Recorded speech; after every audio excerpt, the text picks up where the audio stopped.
What up, y'all? Welcome back to another episode of the Black Top Podcast. We are on episode, I'm not really sure, but yes, sir. Episode 1 of the live show. How we doing, boys? Yo, we're live, man. What's up, man? I feel like this is kind of like a rebrand or like a rebirth of the pod. I feel like right? it is for sure. It's much more interactive, I think. For sure. Yeah, So let's- because we like sometimes we're on our PCs or laptops, right? We're just chilling. For We're real. All right, man. Let's get to the let's get to the next one. So I think let's start it off with like almost like a reintroduction. So if you guys don't know, this is the Black Top Podcast. I'm DJ. I'm JR, or you guys can call me Ruben. And I'm Christian. Yeah, and just to give a little background, we are friends that maybe four-ish years ago at this point? I think 3? longer than I think that. it's We've longer known than that. we've been friends since 2016, I think. Oh, true. We've been dancing since 16 together. Yeah. So as Ruben mentioned, we used to dance together on the team. Shout out to UDD Dance Company. Dance And go. man, Yo, we should have everyone in this thing, oh, man. for real. That'd be crazy. And you know, it was a good time. Had a bunch of homies in there, and every now and then we would talk hoops. I think one of my most vivid memories was during the 2019 finals. Everybody, Ruben doesn't count because you know he's been with them since from the jump, but everybody was glazing the Raptors, and I get it, you know, Canada and all that. But shout out to my homegirl Marianne. Me and her held it down for Golden State. Didn't turn out, but yeah, that's how we got to here at this point. I think really. Yeah, I mean, 2019 was a fun year, man. Dead was a fun ass. year. That was a good year. But yeah, you know, here we are now with our own podcast, and sir. like we've been, like the last, how long have we been doing this for? Like a year and a half now, I feel like. Yeah, Yeah, Yeah. because we did all of last season. Yeah, we did all of last we season. did. We did And a even little bit maybe of a season. little bit of When's our anniversary episode? oh. We're gonna have to man. do some research. Yeah, We don't even- We didn't prepare this segment. that's Yeah. okay. We've been at it. We're Yeah. gonna grind. We're gonna continue to grind. Let's start here though. Media day. I mean, you know, you have media day, preseason, and before you know it, basketball is back, baby. So let's just talk about what are some of our big takeaways from the preseason. Obviously, we're gonna talk about the Dame trade and by extension the Drew trade in a bit, but let's start with media day. For me, you know, I think my big thing was obviously I'm a big Bucks fan, so I was tuned into that. And I think the big thing was that, you know, Dame just wants to win. There's all that like talk about how you don't run from the grind. Respectfully, Dame kind of like loses that nod if you want to be like that. But I think the big thing is just that Dame stated he wants to win. He's playing with one of the best players of all time at this point. And when you look at the team overall, it's definitely one that can do the job. But as we're going to see in these next few months, evidently, hopefully, the NBA Finals, the finishing product will emerge, I think. But Dame overall, you know, I think I read a tweet that said for the welcome party, Yeah. he showed up like 3 hours late. So, Yeah, and he You came know. out carrying his kids. It was a fun, Yeah. one, anyways. yeah. But like that was the biggest domino to drop, anyways. Like Definitely. Dame dropping for sure was like, now the season can get started, because sure. like that was the biggest domino to fall, and then you saw what happened across the league, and we'll talk about everything else. But like, that was insane, right? Like, really, we talked about it, and the podcast like prior, we were like, the idea of Toronto getting Dame because they were the front runners. Yeah, that's We what I thought was discussed going to it. happen. And, you know, I thought Toronto was said and done that they were going to get Dame. And then, next thing you know, I turn on my phone, and the notification goes, oh, yeah, like Dame's been traded to the Bucks. But, you That'll know, always be a day I remember. I remember I was sick in bed. I got was hella congested, couldn't breathe through my nose whatsoever. And I just let out the biggest holy fuck in my life. But anyways, I think another thing, let's talk about this. Kevin Durant is confirmed that he wants to play in the Olympics next year, as well as, you know, Curry let his intentions known.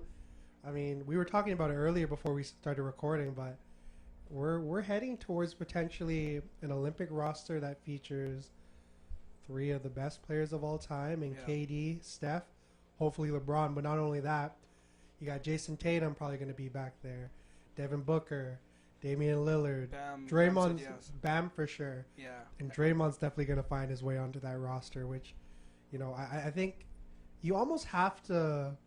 I don't think it's that the world forgot how dominant the U.S. is based on their FIBA showing, but I definitely think you've given, all these European countries, Canada, you've given all these other countries that have always kind of known that they're behind the eight ball, and now that they're starting to catch up, you're seeing that the gap is definitely you can make that jump. So I think they're really gonna push to have like a squad. Yeah. And really just try to re-cement themselves. Yeah. I mean, the gap closed a bit, regardless, whether or not they have KD and that team out there. Definitely. And, we talk about... You can go as far back as, 2008 even, where, they had a tough game against Spain in the gold medal game. There's going to be teams that have, at some point, whether it's in this decade or the next decade, where their generation of talent is going to be way better than the one previously. So we're looking at a team like Team Canada. They're probably the closest team in terms of overall talent from top to bottom, right? But then that hadn't been present for 30 years that they've been competing. And then you look at a team like Spain, where they unfortunately didn't qualify for the Olympics through the FIBA Americas. No, I don't think so. FIBA, they had a pretty poor showing. Them along with France. But those two countries are typically known to have. Are typically known to be competitive and have top tier talent going into the international competition. So it's that's the thing. It's the gap is closed with some teams. Some teams the gap is much bigger than others. But that's the thing. It's US's lack of consistency has been the deterrent for them to be oh yeah, we're consistently the best dudes on the planet, and they send in their B team and their C team. And then you give other international teams confidence to be yo, we can take Team USA out. And look what happened, right? So I think for them, Team USA, that's going to be dope for them to have that 2024 team and have, the best players in the country play for them.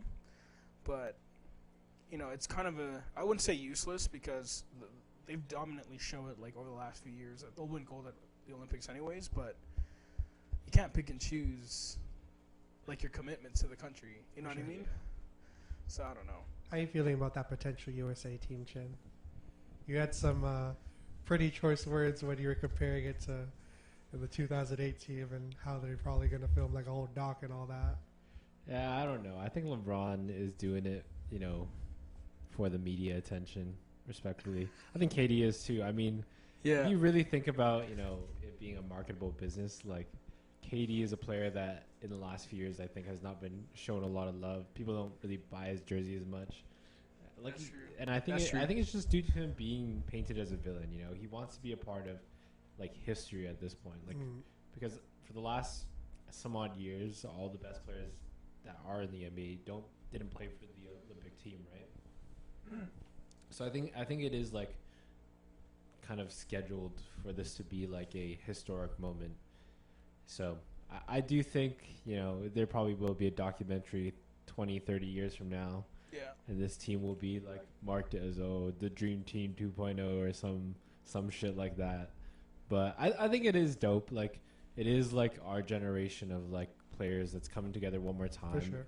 It was when, Michael Jordan was joining Magic and Larry, when they were on the tail end of their career. I'm sure maybe that'll be Anthony Edwards or something, that'll be the equivalent.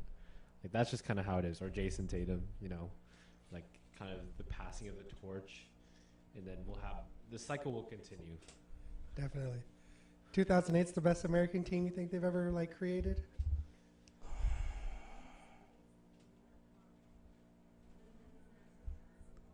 Yo, our Amazon device is going off Amazon here. Alexa popped off, but I mean, when we look at it, 2008 had some dogs. For me, the 92 team was absolutely insane. But it's hard to compare that team because the generation of the style of play from those generations are different than the one now. But I'd even go as far as to say the 2012 team was pretty dirty too. That team was pretty dirty too. where I think their point guards were CP and Darren Williams. I mean, that's what they had for yeah. I mean, And that was like that's Darren Williams when there was still a little bit. You're a little bit past it, but there was still that argument that it was him or CP. Yeah. CP is the best point guard. Yeah.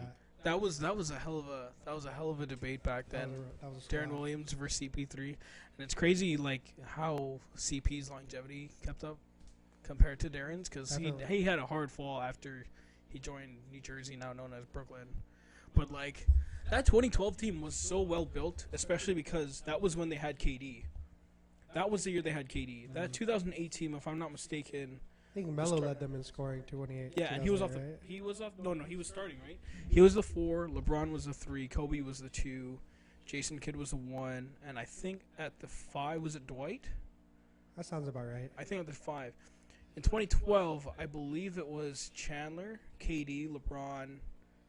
I want to say Kobe, Yeah, right? Kobe was still in 2012, right? Yeah. Yeah.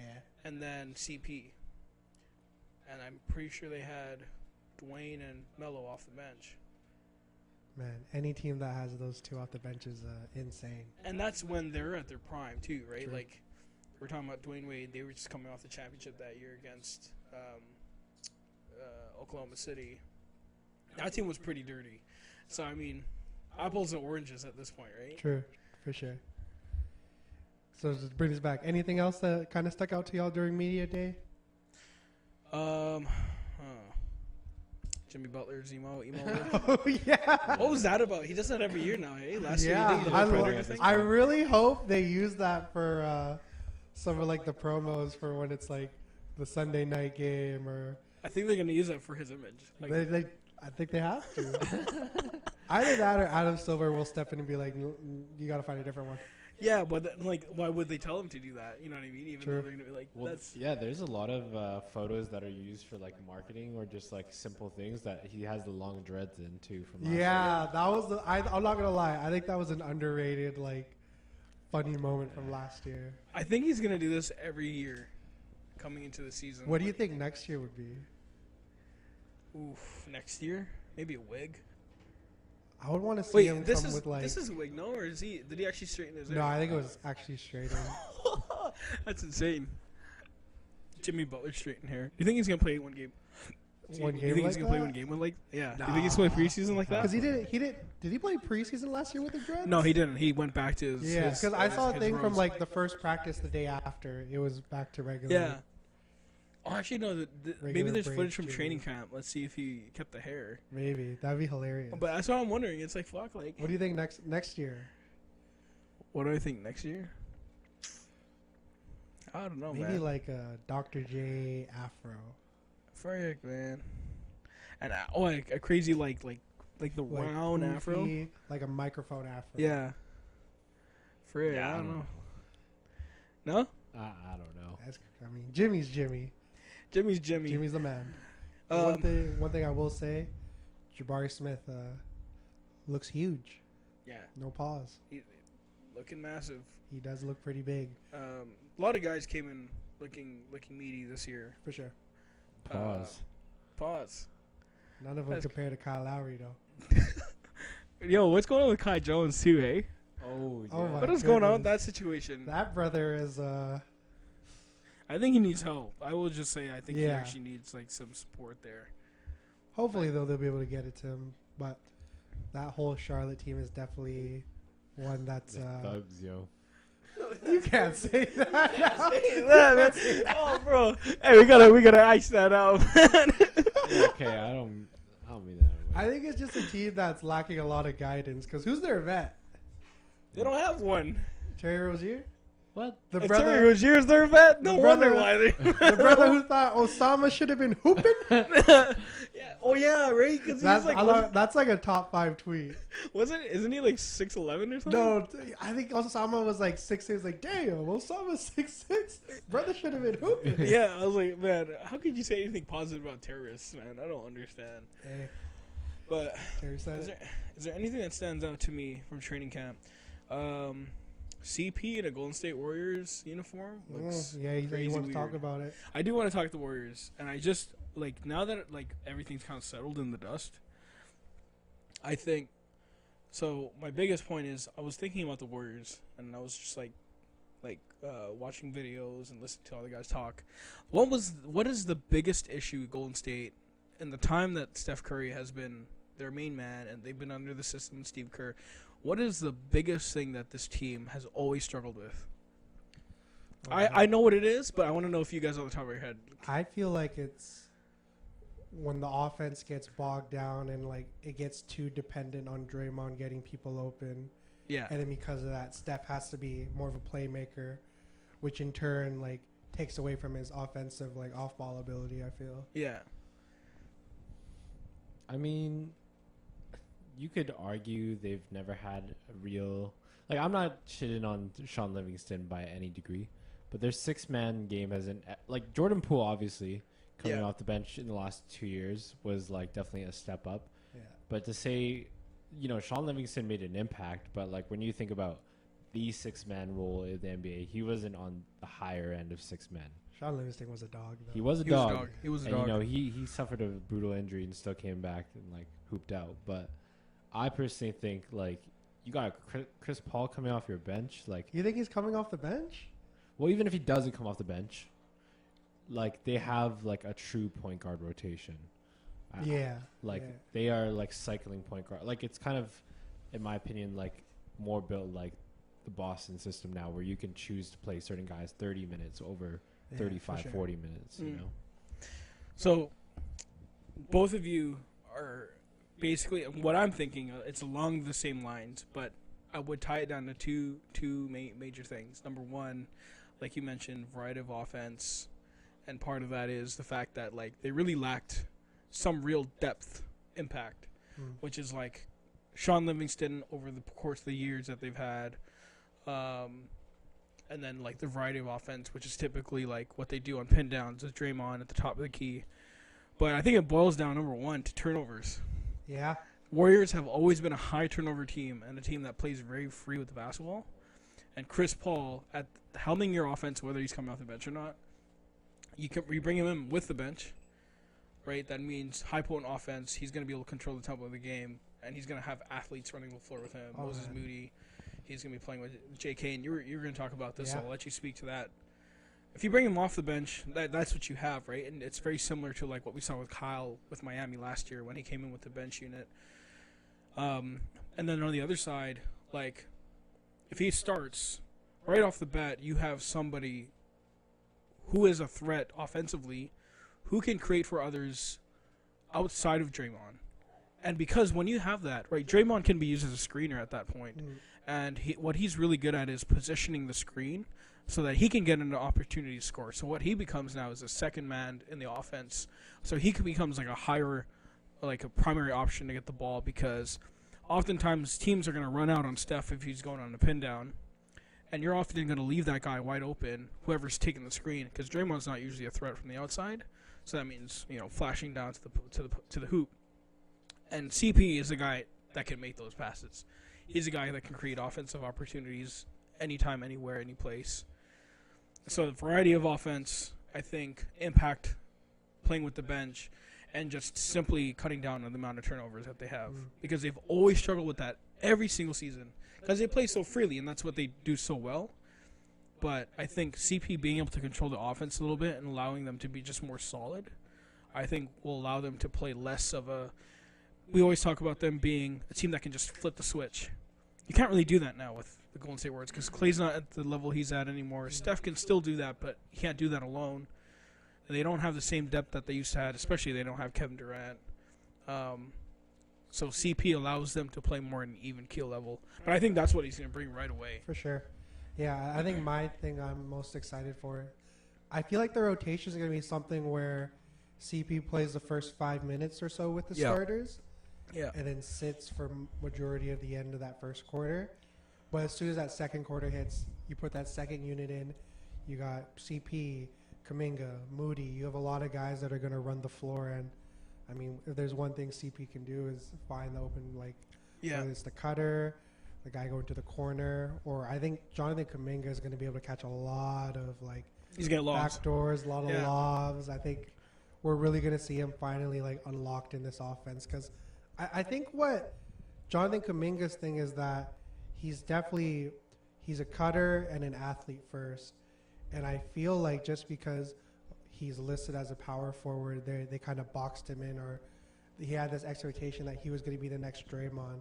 Yeah. And that's not to say that he can't make the open pass, but, you know, if you're boxing somebody and someone especially as raw and as talented as Jonathan Kuminga, if you're not letting him spread his wings to how he feels comfortable, definitely a big hindrance there. But, yeah, I think the two young guys in Moody and Kuminga are going to definitely learn a lot and definitely be in like a deep playoff run with them for sure.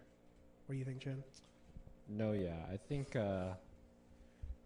going back to the point where we were talking about just, I don't know what it was exactly per se to paraphrase what Ruben said, but just the idea of Curry having or being forced to facilitate with the Draymond. I think like you see the Golden State Warriors play, and like Curry's not like he does bring the ball up a good majority of the time, but a lot of the plays run through Draymond. Yeah. And I think, you know, obviously Draymond tries to be put through both units, but I think that also disallows for, like you mentioned, Kuminga to be a true like athletic player, because Draymond's not necessarily feeding to the other big man. They're trying to get the ball swung around. So I think really to have Draymond not be so involved with the second unit, have Chris Paul be the facilitator in the second unit, allows for your backcourt to play to the front court, if that makes sense. Yeah. A lot more spacing too. Yeah, because your front court players aren't throwing like lobs to each other. You know, you don't see, like, for example, this is not obviously the greatest example, but you don't see Jarrett Allen throwing a lob to Evan Mobley. You know, like it just doesn't work that way. That's not how floor spacing works. So I think to actually have like a true point guard that can like pretty much be your quarterback in the second unit, I think it's going to be a lot better for that bench unit. And I think people are like not, no, what's the right word? They're overlooking or underlooking like how good that can be. Because honestly, that team, like that talent, like in the second unit is pretty raw. No homo. Yeah. Well, I was going to say, like, to that, Christian brought him a good point, though, right? Like, Steph not initiating the offense actually makes it a massive issue for other teams to guard. Because where is he the best? Like, literally coming off screens and running off around. ball. Running around, right? And imagine CP with the ball. So in that case, like, you have another offensive threat like CP who controls the game. I think their system is going to shift a little bit. Yeah. Because it's going to cater a little bit to when Chris Paul has the ball in his hands, where he can single-handedly control the tempo and the pace of the game. But I think that's perfect because we've seen multiple times, too, where Steph is, like, the primary off-ball player. Remember in the years with Jarrett Jack? They would run the elevator screens and stuff like that? That's like, Yeah. I'm not gonna lie, that's probably one of the most beautiful plays to see like run in real time. Yeah. Seeing it develop. It's beautiful. And I think having a guy like CP to be able to do that, like to your point, is going to create a lot of opportunities, not only for Steph, but for Clay, because when your number one offense goes off ball and he becomes that guy, he's going to garner so much attention without having to, you know, take the energy of initiating your offense, which means open looks for Clay because teams are going to scramble, and that means more opportunities for a guy like Wiggins. So, like, you drop the peg a little bit, but guys are going to get open looks, better looks, I think. I think the biggest thing, obviously, their concern is their lack of size overall, but, I mean, you win some, you lose some. With the way they play, I feel like it's definitely a problem, but it's not the end-all, be-all. I think one last thing I'll say is, not that Draymond needs to be, like, lighting it up, but I think one way that'll really help them to alleviate, like, any potential, like, helpers would be that if Draymond's a bit more of, like, a willing shooter. Yeah. And I mean willing by, like, not forcing it, because I Just think take the there's a open look. difference. Yeah, for sure. Simply, that's it. Just make the defense think that you're going to shoot and make a play at the basket. I think my last thing too, and I think we maybe touched on it a little, but I think people forget, you know, even though he's 37, 38, Chris Paul can still get his own. Okay. Yeah. Like his mid-range game is like still elite. he is like probably the most confident point guard just by tenor. You know, like obviously he's not the fastest, but he's willing to take on anyone on the ball still. Like, Yeah. and I think he can still hold his own to like, I'd say 50% of the point guards in the league. Probably not, you know, the stars of the league, but that's why you have someone like Andrew Wiggins anyways, someone like Klay Thompson. So I think even though defense may be a problem in some ways, that's why I believe Chris Paul probably isn't going to see the floor with Draymond Green a lot, because I think it's more about... I think they'll definitely stagger. Yeah, I agree with that. I think it is about Chris Paul, like, being, like, a separate piece of offense to them. But Yeah. A variety, right? Like, just another option. yeah. Hell yeah. I mean, wait, did Dwight... no, that he didn't, No, right? He just got brought in? He just got to work out it, but... They should bring him in. yeah, Kerr was... I can't remember who They was brought else. in Rudy Gay, though. Yeah, I they think- signed him, yeah. Yeah, they got the... Oh, man. Their average age has got to be, like, 33. 33, right? It's an old One of the team. highest in the league, for sure. It's an old team. I don't think anybody's even... I feel like Milwaukee's probably the closest second, but... Definitely not higher than the Warriors. Yeah, the Warriors are old. I mean, the odds set it a little bit with J.K. and Moody, but we didn't touch on that. They brought in Corey Joseph, and I think that's going to be an underrated Kojo's gonna addition be too. another good one, too. Yeah, that's a great addition for them. I think you're just getting a lot of... We've seen how the last couple of years they've tried to double dip, but now they're starting to really get back to that, like, more balanced. You got one or two young guys, or I guess you got three with pods, Yeah, but you got a lot of guys there who can help, like, nurture those guys rather than, like, the blind leading the blind with all the young guys they've had in the past couple of years. Yeah, they've had a good offseason. Usman Yeah. Garuba, they added Kojo. Podsminski is, like, Yeah, I think he's going to be... Dario Saric. That's Yeah. going to be a good addition. I for think them, too. Dario Saric could be, like... Bielitsa for what they did, but a little bit better. Definitely, Yeah. And even like, I mean, he's definitely not going to supersede Looney, but I think you're getting somebody who's maybe slightly less better when it comes to rebounding. But I think what Saric does for spacing the floor is going to be really important. Yeah, 100%. All right, let's get into it, y'all. The Damian Lillard trade. My goodness. I mean, I guess I'll take over for this Bucks part.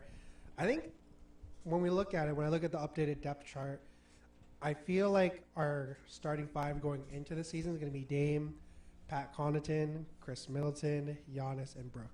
That's like the for sure.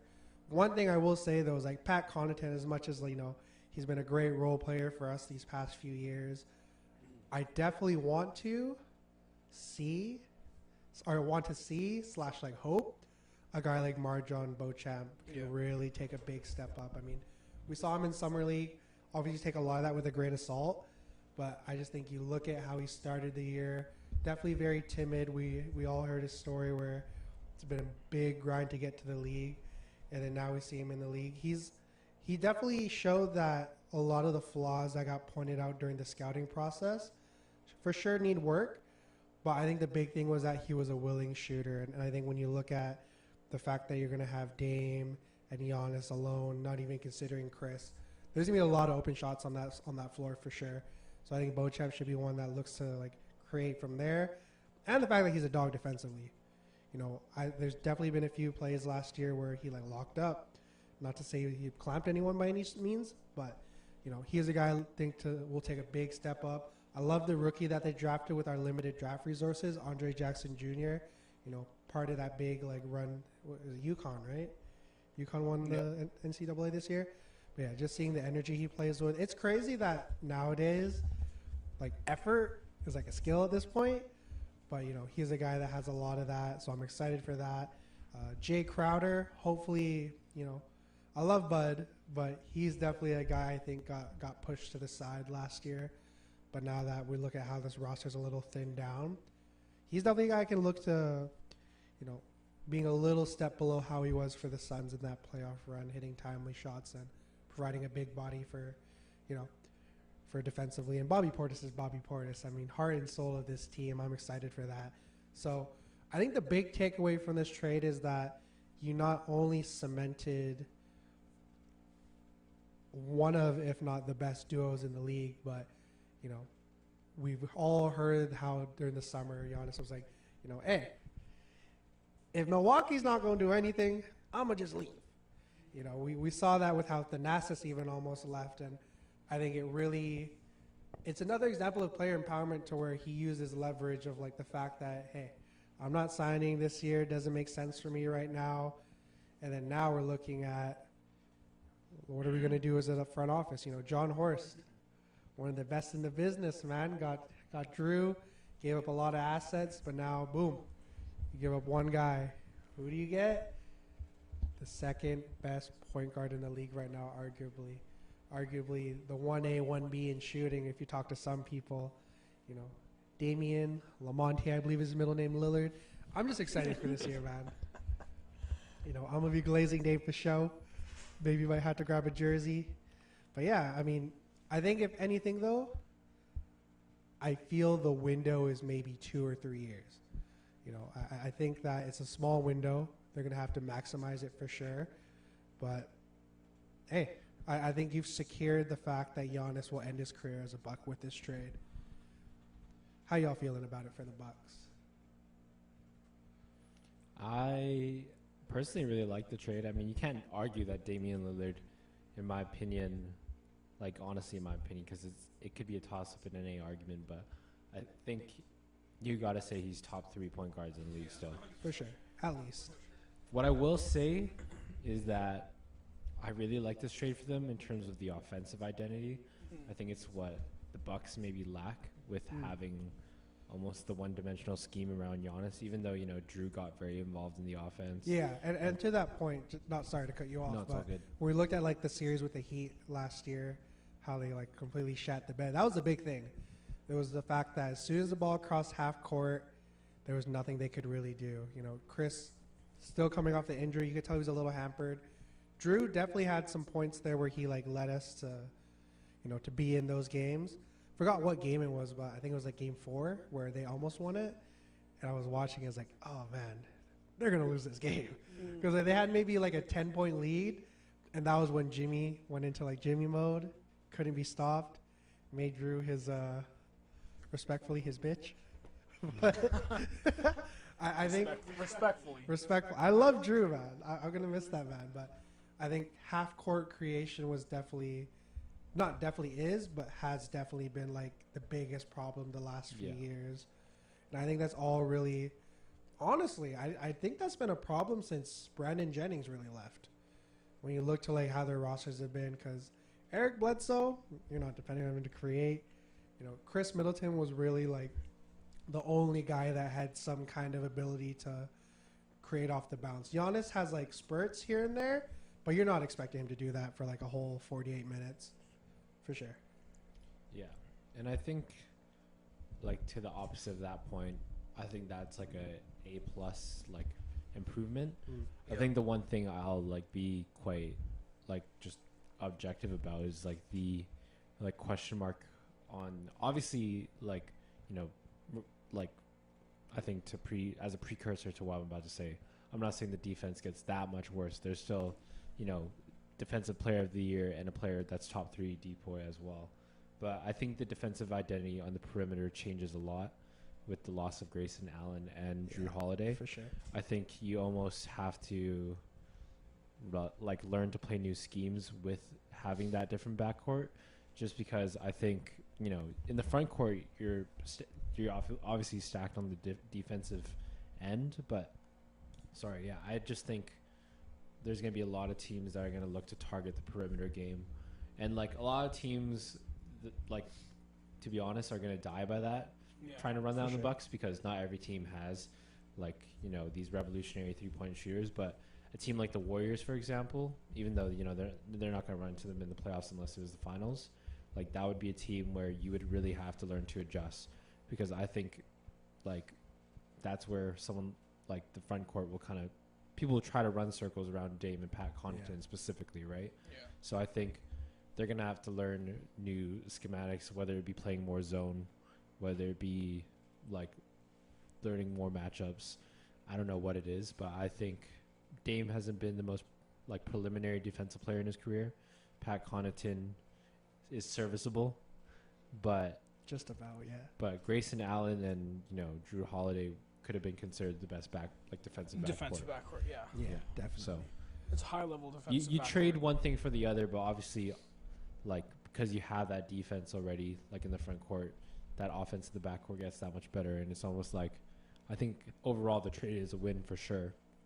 But that's the biggest question mark for that team now. Yeah, I think how I see defensively the Bucks operating, because I think you've seen how a lot of help side. Yeah, It's but a lot of help side. I think Giannis is gonna have to get back into his bag of being he's point of running attack. around. Yeah, Regarding the best player. Yeah, because you've seen how I think people have kind of forgotten almost how great he is defensively just because of how great Drew's been. And then now that he doesn't have that crutch anymore, he's going to have to kind of get back into his bag defensively. So I do think, because I've seen Giannis guard from the top of the key all the way to stopping a lob. So he has that ability. Yeah. So I think, Griff is definitely going to have to challenge him to, take the big assignment, not be afraid of that big moment. Not that he is, but when you look at what we have defensively, it's definitely the biggest red flag for sure. But that's why I think a guy like Andre Jackson is going to be great because he can be sort of that free safety, able to switch. He's pretty big, so might be able to guard multiple positions. Same with Marjan. But I think how the Bucks are going to operate is that they're going to start the season as probably a top 5 offense. That PNR alone with Giannis and Dame is going to be deadly. But I do see them struggling defensively for the first month or two, just trying to figure out, okay, what are we going to do? Who's going to be taking the guards for most of the time? What are we going to do? Because I think the paint defense is always going to be superb.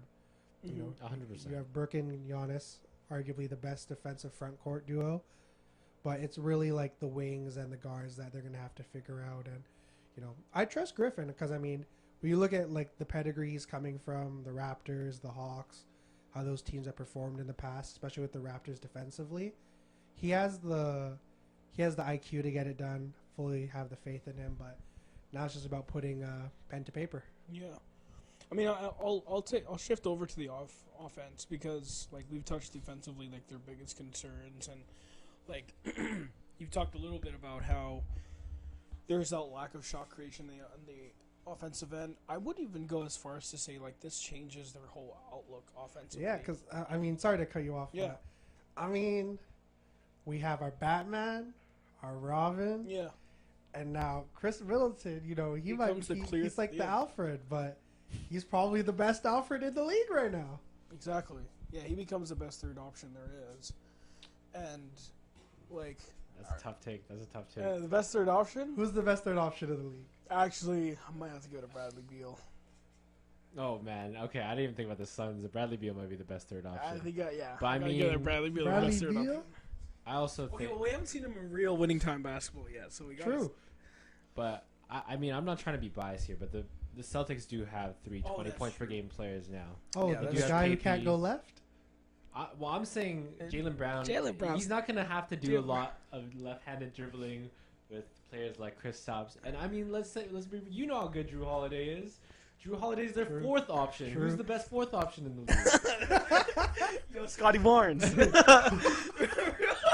Damn, he's the fourth. We'll get to that team, but I'm just saying, No, I get it though. It's that Dame is gonna change their offense 100%. completely because him in the screen and roll and Giannis is freaking unguardable, especially if they surround it with the proper shooting, my goodness. which they will do. Dame gives them, Beasley, baby. well, Dame gives them a level of shot creation that they've never had, like you mentioned, and what that does is that allows him to be, at some points, he's going to be the guy. He's going to be the Batman. Most nights, if not all nights, actually. Because most of the time he will be initiating the offense. But what makes it so beautiful between their duo is Giannis can initiate the offense as well. Yeah. And like we were talking about with CP, the same thing applies with a guy like Giannis and Dame, where Dame can play off ball as well. Yeah, there aren't a lot of teams that you have 3 guys on the floor at any given moment who can initiate. Exactly. I think when you look at it, it's really only the Bucks and the Warriors. Yes. That's a whole level of offense, and that's a new dynamic for Giannis, and I think that allows him to get downhill a lot easier, more frequently.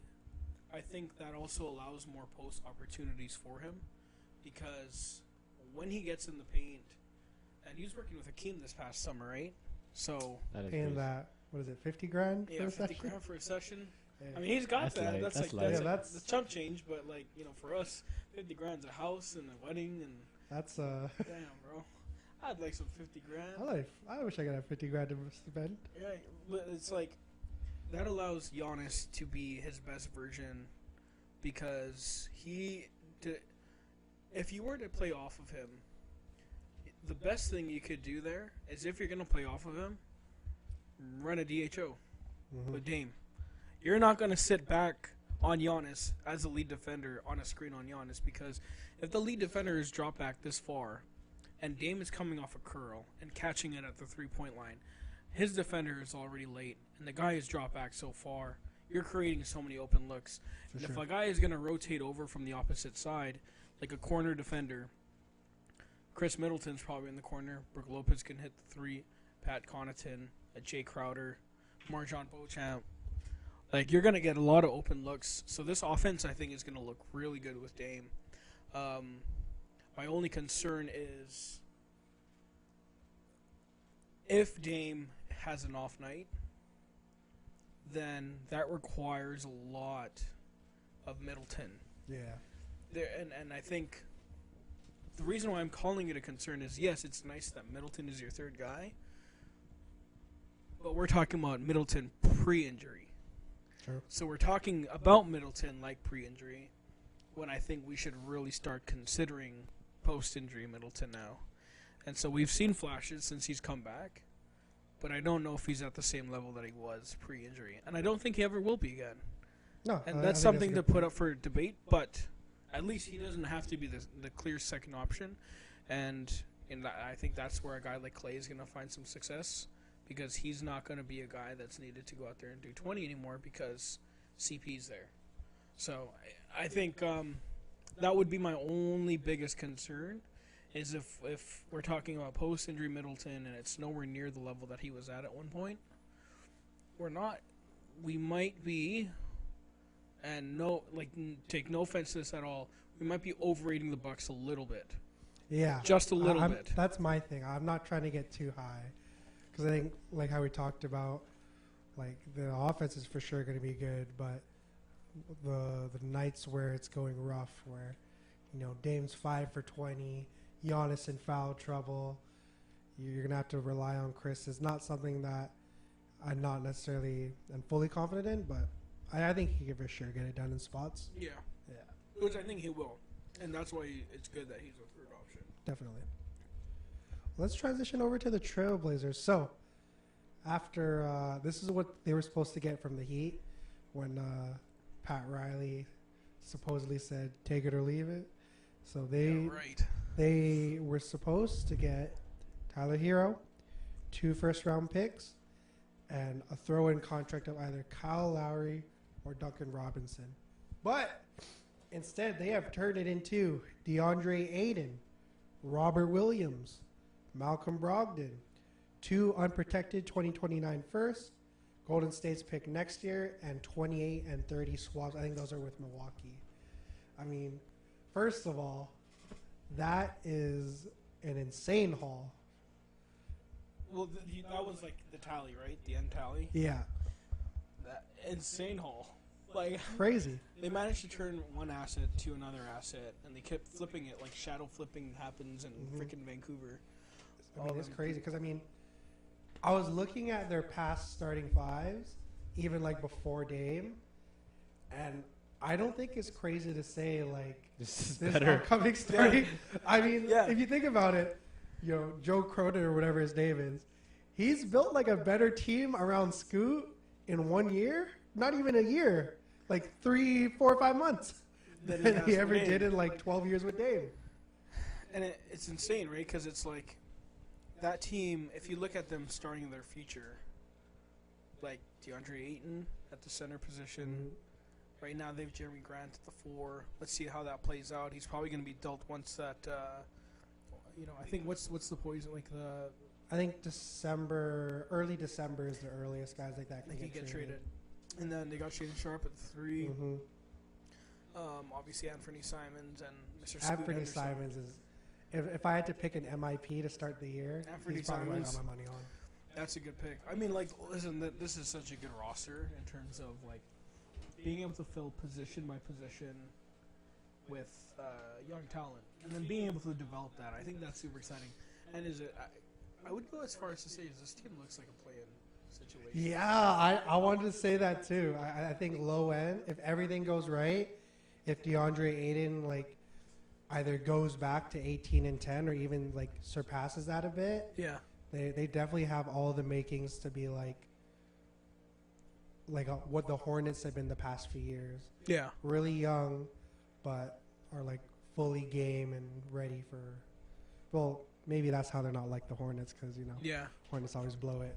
I personally think they look more like the new form Utah Jazz from the last 2 years. Yeah, that's a good comparison. Where Jinx. Jinx. True. like I think it's just they're just waiting on who comes to form from that team and becomes the next Lauri Markkanen, because now everyone gets a chance to be that player. Like for all we know, and I wouldn't even be surprised, DeAndre Ayton, I might say this right now, might average 23. And 23. I think he'll for sure go back to 20-10. I think he'll be a 20 and 10. Because I think just the whole Phoenix thing. Sorry to cut you off, but let's be honest here. Monty hoed that boy.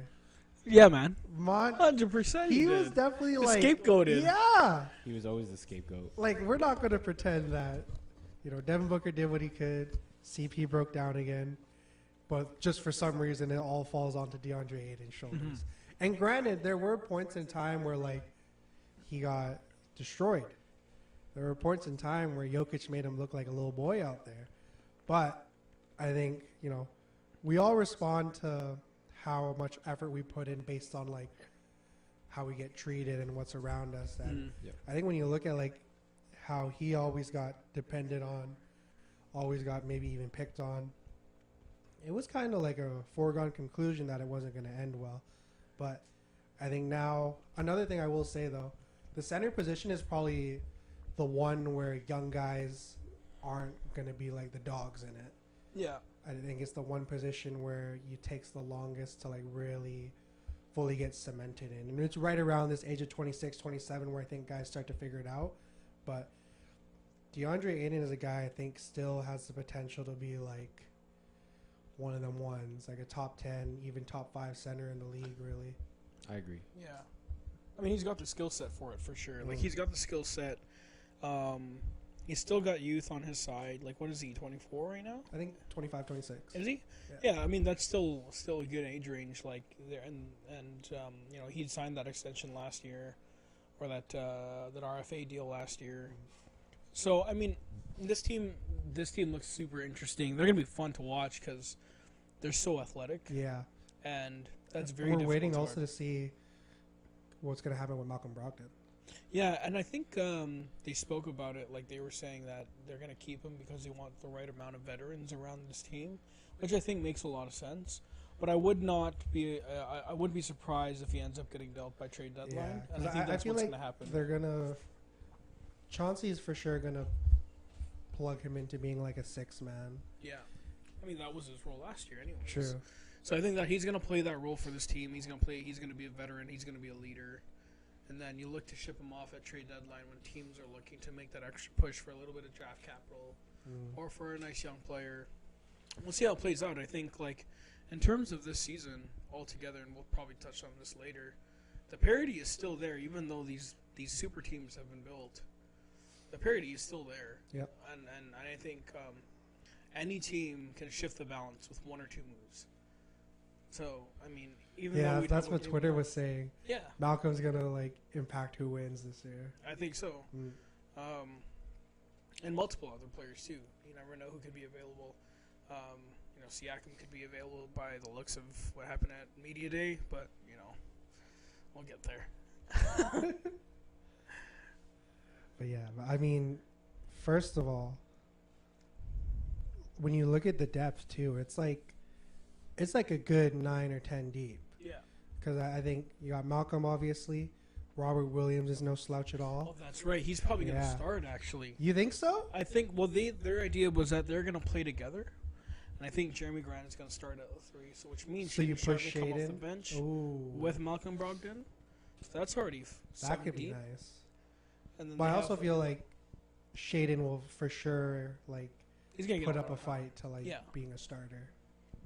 Absolutely. I think I think if there's anything, it could even be Anthony Simons playing the 1 and Shaedon at the 2. And Scoot comes off the bench. I don't know what Chauncey's like. Scoot's gonna get the Who keys. knows, man? Who knows? Chauncey might be like, well, hey, you gotta earn your keep, right? So, I mean, it'd be dumb to make that decision, but you never know. We've seen that multiple times before in the past, where they got a good young player and he comes off the bench. That's tough, yo. I don't know. I think Scoot might honestly be already. Like, this is a hot You take, but wanna I don't say think it's far from saying Top what? by the end of this year he probably is the best player on that team. Like, Wow. he's just like, in my opinion, like, you know, all the players on their team are like very good. Don't get me wrong, but there is no definitive like player that does what he does on that team. Like, if they are like looking for a future player, he is their future player That's right true. now. Dang. That's Best a good on one, the though. team? Like, he might not have the best statistics by the end of the year. Well, like But overall he's- impact being that guy? You're gonna see that he's gonna be the guy like they're gonna trade pieces for. Like, I wouldn't be surprised if they offload like 3 guys for like a top pick next year. You know, like to like have one more person beside him next year. Do you think Scoot's like? Okay, let's step back a bit. How many players in the league do you guys think are like genuinely like untouchable? Like Giannis for sure. Jokic. Well, all the Jokic, yeah, okay, I Luka. would say, Tatum, Luka. well, we can't say KD's untouchable because he's Nah, definitely not. KD's never KD's untouchable. So I think those 4. Steph Curry. Would you say who's Steph. Steph? Who are the 4? So we got Giannis, Luka. Oh my gosh, why am I blanking? Jokic, Curry. and oh my goodness, I mean, there's a few you could say. Wemby's probably in there too. Off rip. I'll throw one more. SGA. Probably Mm. at this I point. think Oklahoma Yeah. City makes him untouchable Yeah. unless someone trades him. So Scoot gets into that like range within the year. Oh, I don't know about this year, but I think he gets into like the area of like potential that Anthony Edwards finished his first year at. Like, That's I a think- good benchmark. Yeah, I like I that. think it's like technicalities. Like, I'm definitely not trading Scoot for Zach LaVine or, I'm not trading Yeah. Scoot. Would I trade Scoot for Nikola Jokic? Probably. But would I trade Scoot for Anthony Davis? Nah. Like, no, right? Like, and again, it's like me personally, nah. 80s big time. But take the health aside, the dude is like 30 already. True. And it just doesn't match the timeline. So I think, technicalities, but man, Yeah. Scoot's gonna be dog. He's gonna be Scoot's one of dog. the ones. He's gonna be dog. What do you guys think he averages? I'm thinking like a smooth 15, 5, and 5. I think 15 is like the floor, to be honest. I think 22 is the ceiling. I think 22 is the ceiling. I was gonna say 18, 4 assists, 3 rebounds. Yeah. Nah, 4 seems a little short, I feel. The reason I say that is because Anthony's gonna have the ball in his hands too. Jeremy Grant's gonna have the ball in his hands. Yeah. But I guess if they start to go into their bag a bit. Yeah, and But I think Anthony, they're going to rely on him to be a lot more off ball. yeah, At I least think that's they how are. Chauncey's going to try to play it, I feel. For sure. I just think, like, right off the bat, his first 20 games are going to be a feeler. He may come out and be bomb for 20, Yeah. but we all know that there's that inevitable rookie wall. So I think, that's going to hamper his stats a little bit. And, Scoot also does have a shooting problem. Like, Yep. I mean, in terms of, like, his ability to hit from the perimeter Yeah. consistently. He showed in the summer league for that few minutes he played. He's a willing shooter, though. He's a willing shooter, Yeah. absolutely. And that's the most important thing. So I think that skill can be developed. but I think that obviously deters his ability to be a 20-point scorer right off the bat. But it's not like we haven't seen it before with rookies who can't shoot for the life but get to the rim at will. Derrick Roses of the world. I mean, Anthony Edwards is like the best example right now, in my opinion. Like, he did not start as a good shooter in the league. Yeah, he eventually had to get there. Yeah, but and now he's looking like MJ. Yeah, physically and on the court. Physically and on the yeah. Like the game's aesthetically. Man, that's got to be one of the coldest quotes I've heard in a while. There's no Kobe on this team. Yeah. He has to come off the bench. How does Tyrese Halliburton not start on that team? I don't know, man. That's just more of the reason why that team is kind of cheeks. Yeah, I don't understand how Tyrese Halliburton, in my opinion, I thought he was the best player on the team. On the team? Team USA? That's debatable. Not Shea? Yeah. Oh, wait, what am I saying? Not Shea. Over Anthony Edwards? I might. That is a good conversation. And I mean, if you're talking straight up fantasy basketball, yes. Yeah, fantasy basketball for sure. Are we playing points or are we playing 9? But his impact on the floor.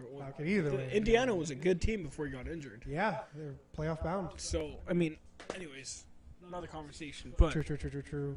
I mean, but overall, I do like the idea that they could be a play-in team. Yeah. I think if everything goes right. Team. Absolutely. I definitely think if they don't, they'd be like 11th. They're not going to be bottom feeders for sure. No, there's no way. They're too talented. Their floor is way too talented. Alrighty, let's move on to.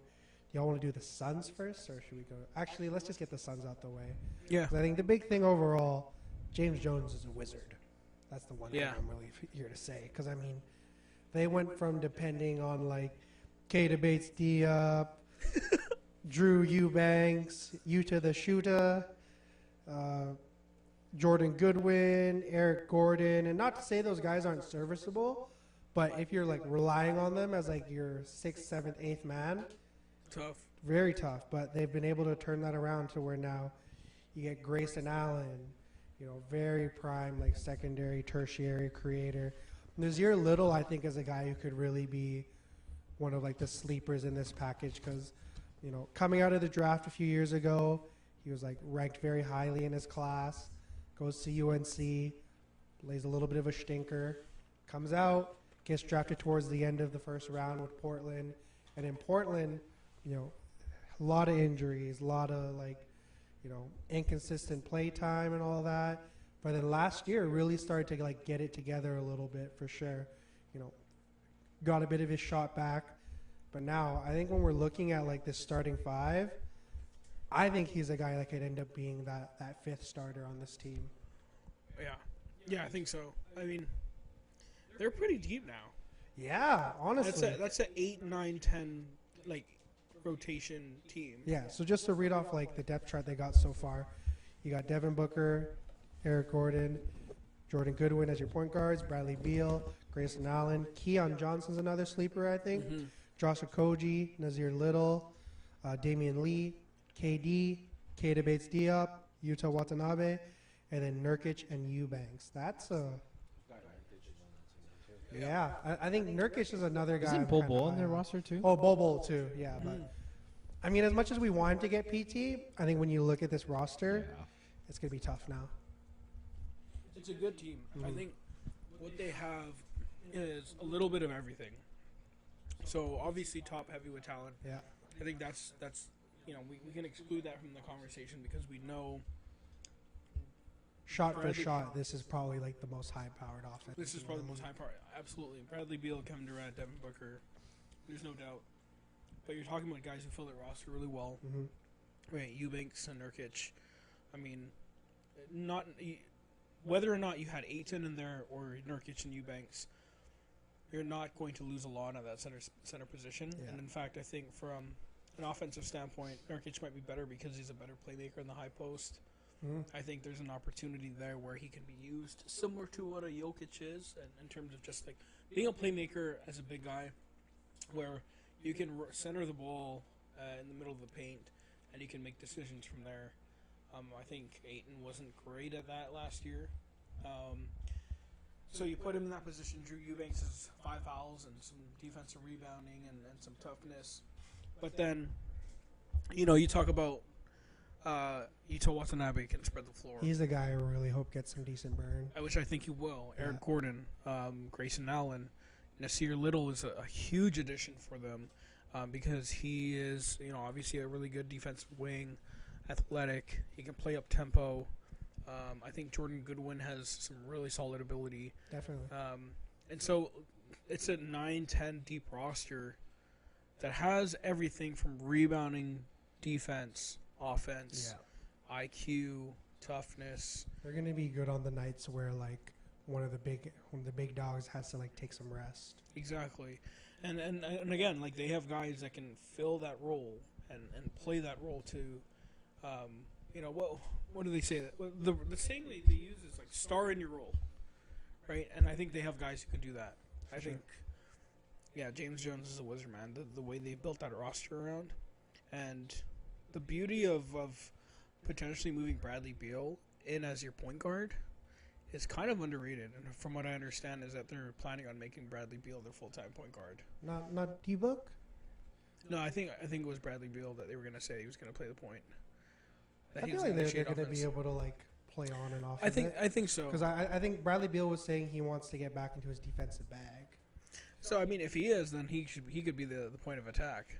True. Because I don't think as good as Devin Booker is, he's obviously not a defensive. I don't think he's. I mean, what are we saying, man? Devin Booker, 7 fouls in the finals. Yeah, I don't know about that. So, I think that this team is really well built, considering everything that they had to work with. I don't know how they managed to pull it off. I mean, I remember we all thought, "Whoa, all the minimums. That's a pretty good squad." But now that you're getting a lot of quality back, I think it's Keita Bates Diop. Keita Bates Diop. Hey, Keita Bates Diop had the perfect game. Oh man, Y'all remember that? no. Me neither, really. I just remember it happened. I don't remember what he had. I think he scored like 24. Oh man, shout out Keita Bates Diop. We all know you. All right. But no, I'm just kidding. Like he was pretty solid for the Spurs. So, I mean, again, I think you can only say so much about what they have. They're serviceable. Yeah. Outside of that, but quality, some serviceable guys. But really, this is going to be a 3-man team with some help here and there. Yep. For sure. Alrighty. The Celtics, man. How you feeling about your squad, Chin. bro? Take it home, Chin. I think the new look Celtics, this is definitely the best roster they've had in the last 5 years. Dang, even better. Best roster in the on last paper. best roster in the last 7 years, I guess. Every year What Jason Tatum has about- been there. Finals roster? Better than the finals roster. Or what about when it was Kyrie, Gordon Hayward, Jaylen Brown, Jason Tatum? On paper? I think you could say on paper if those players were all in their prime, that would be the best squad. But the thing is Jaylen Brown was very unrefined at that time. Jason Tatum was still coming into his own and not really being the number one option on the team.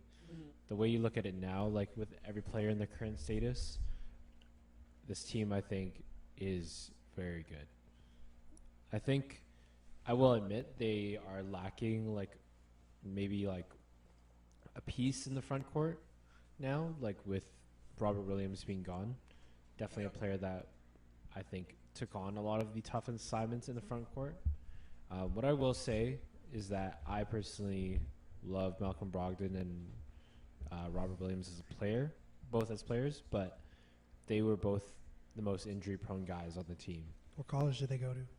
Yeah, I don't watch college basketball in general. I couldn't tell you what college. The only player I could probably honestly tell you who their college was is Michael Jordan, North Carolina. Did Brogdon go? Did they go to LSU? No. No, he went to Virginia. Oh, both of them did. No, Robert Williams went to A&M, Texas. I only know that because of 2K, though. Not to It go was off, be like, not these to go guys don't know topic, their but I just basketball. kind of watch college sports in general because it's just so like raw, you know. Like you watch Have you college watched like football. any of the Colorado games with Dion? I have. Or I've these past 2 weeks kind of sucked because they've been getting clapped. Oh, the USC game was cool, but The one against Colorado State, that was insane. there are nasty. like it's entertaining. Don't get me wrong, but like it's just like It's just different. yeah. yeah, like There's a clear like skill difference. yeah for like so many players that are there because Yeah. like 80% of the guys are not making it, you know. Yeah. And like when you watch like college football, for example, they're throwing 80-yard bombs like it's no issue. That's you know? not exciting. It's exciting, but it's just like this is just not like No, I get it. it's not actually gonna happen, you know. Yeah, you know, it's not gonna happen at the high stage. So that's why I'm True, saying like true. I just like can't be invested. Also, in some of the college. big plays are happening because they're not the high level players. You Yeah. know, True. I mean, but who are we to say that, Yeah. man? We're the high level podcasters. You know Hell what I'm yeah, saying? brother. But, Bro, Yeah, Sorry, I do Zoe, like yeah, just go ahead. to go Yeah, back go. to you love them boys. yeah, I do love them, but they were the most injury-prone guys on the team. We did Mhm. trade for a glass center. Don't get me wrong. I mean, he played a majority of the last season. I think he played like almost 70 games. Yeah, KP last yeah, year. he wasn't. He was back to form, just- and I'm happy about He's that. just playing on Washington. That's why. Yeah, I think most of the attention. like Yeah, if you went by he could have played and he's healthy, that definitely gets to 70 something. Yeah. yeah. So, yeah, I think what the biggest concern on this roster was the lack of a third option. Mm-hmm. Because if you really thought about who that third option was on that team, I think most would argue it was maybe Derek White, like during a lot of the key points That's in the true. season, Yep. and that is just not, that's not serviceable. It could have been Marcus Smart, maybe. It could have been any of those players on any given night. But the thing is, they didn't have a third option. To add Kristaps Porzingis, even though that's not like what we're talking about, I think that is like one thing. And then to add Drew Holiday, who I think is like pretty much a refined version of what Marcus Smart was for this team. Like, I think, you don't necessarily lose a lot by getting rid of Malcolm Brogdon because that does slide Derek White into being like on most nights, like just the fifth player on the floor or the sixth man even, depending on how they want to run the floor. Yeah, I think this team is like definitely frightening for like most teams because there's just like not an answer for every single player on the floor at every given time. Yep. But I do feel good about it.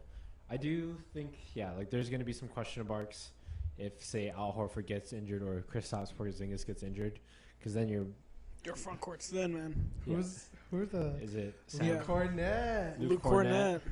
The Luke Cornett contest, right? Yes, sir. O'Shea Brissett. I will say, like, the depth is like also another questionable issue.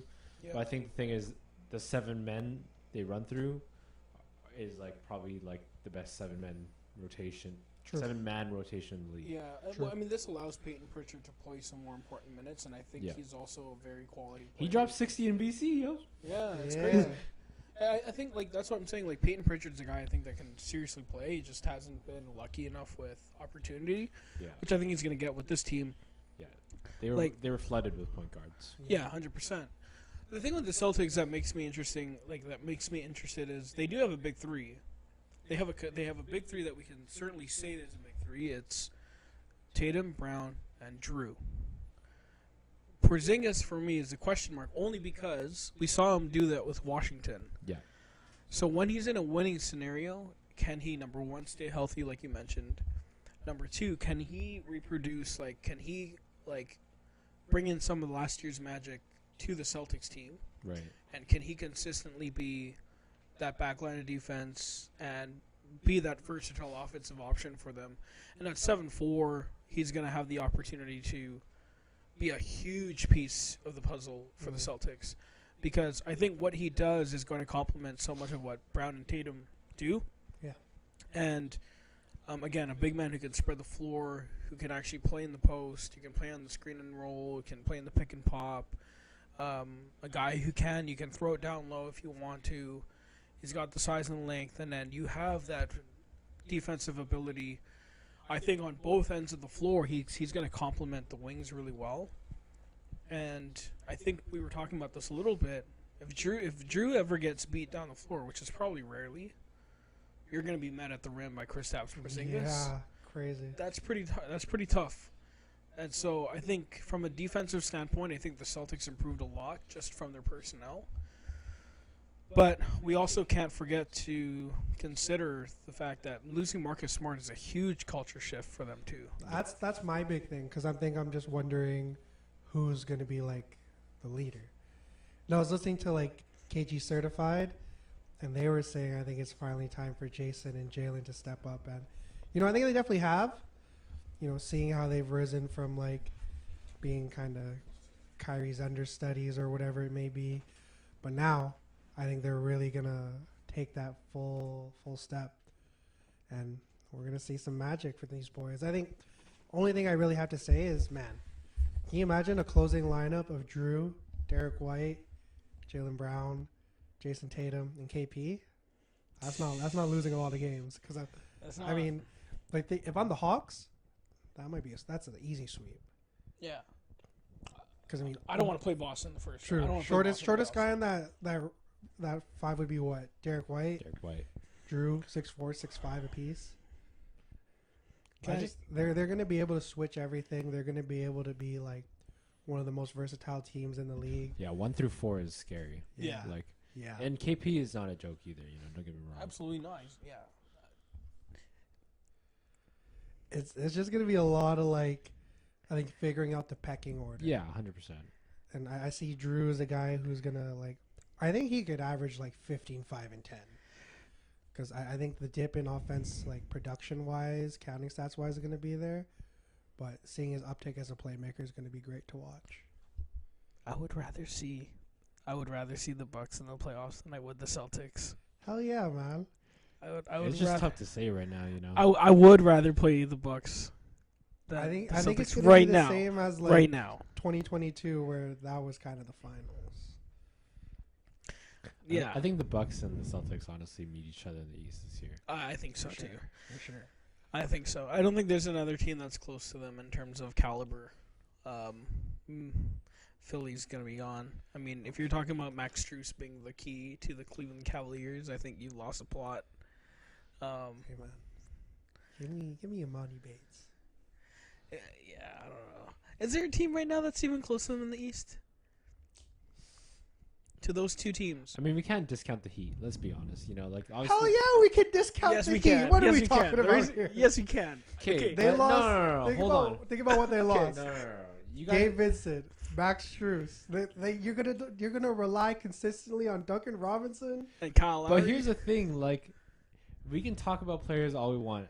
NBA players at any caliber can be, phenomenal. We couldn't say before the season started last year that they would have made the finals. And granted, they had a great run. Yeah. ball bounced their way, man. The thing is that team has, in my opinion, the best coach in the NBA. They have one of the most disciplined players in the NBA. They have probably the top 3 center in the NBA. Like, the thing is, like, they're not obviously a complete team, but they are like the most disciplined team in the NBA. I think personally. I think it's just hard when they put all their baskets into getting Dame. Yeah. They lost out. Yeah, on him, 100%. And they lost out on Drew because I think if Drew went to the Heat, that would have been disgusting. But now when you look at like who's their starting, you're gonna rely on a 39-year-old Kyle Lowry. Who's their starting 2? Tyler Hero, obviously. Tyler Hero's coming back, so I think that's going to be... You got Martin, you got Jimmy Butler, you got Bam at the 5. Their starting 5 is really good. Well, I think what you're relying on, though, is like you saw Nikola Jovic have like a lot of bright spurts in the World Cup, to which I think he can definitely have some of that. Jaime Hawkins, though, is a guy I'm really high on. Yeah. I don't think that this is another team that can pull off like a crazy run like they did last year. But I think they're a team that's going to definitely not be an easy win for sure. Yeah, I get what Chin is saying because of the fact that like Miami was a team like last year. What did I say last year? I said blow that shit up, man. Yeah. I said that all year long last season, and they ended up making the finals from a play-in position. So like these guys are NBA players. I think at any point in time. Adam Silver was gassed that a play-in team made it to the finals for sure, because then he can say that the play-in tournament was successful. But at the end of the day, like the ball bounced their way. I think the culture had a lot to do with it. Yeah. If you talk about Miami Heat culture, Do you see those ugly jerseys? yeah, Did you see them, Chin? I don't think I've seen It that. literally Yeah. says Heat, like in red, and then right below it, culture. yeah, it's That's ugly. pretty bad.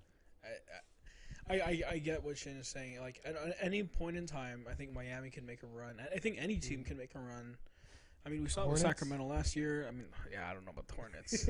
Here's the thing I'll say about that to counter that. Not to say like you're not wrong, like because any team could make a run, but I think the thing is, Miami is the only team that is like able to always constantly get it together somehow.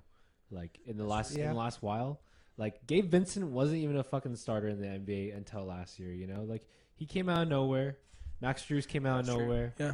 Like They know how to find them gems. they do, and like even if they don't have the gems right on their team, they somehow like year in year out they produce like a new player that is doing something. You know, like I think no other team is replicating that right now. I think at some point the Golden State Warriors were, but they've kind of found their players and they're not necessarily looking to Yeah. grow. Yeah. But I just think there's something special always happening in Miami.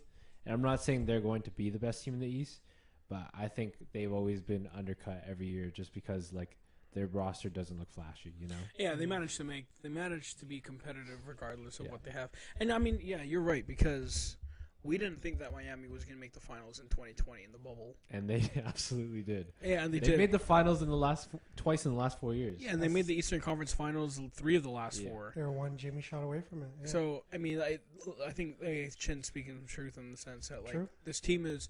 I think the Miami Heat culture, their development system, their top-level coaching, they have all the pieces for them to be successful regardless of their talent or not.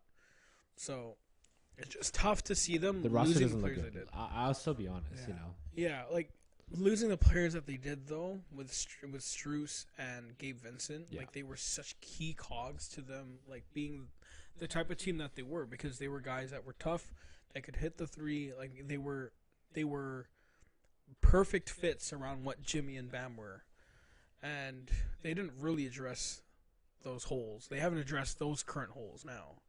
So it'll be interesting to see what happens with them throughout the season. I think that they'll be a very active team. And I think I wouldn't be surprised to see if they're going to be active for James Harden.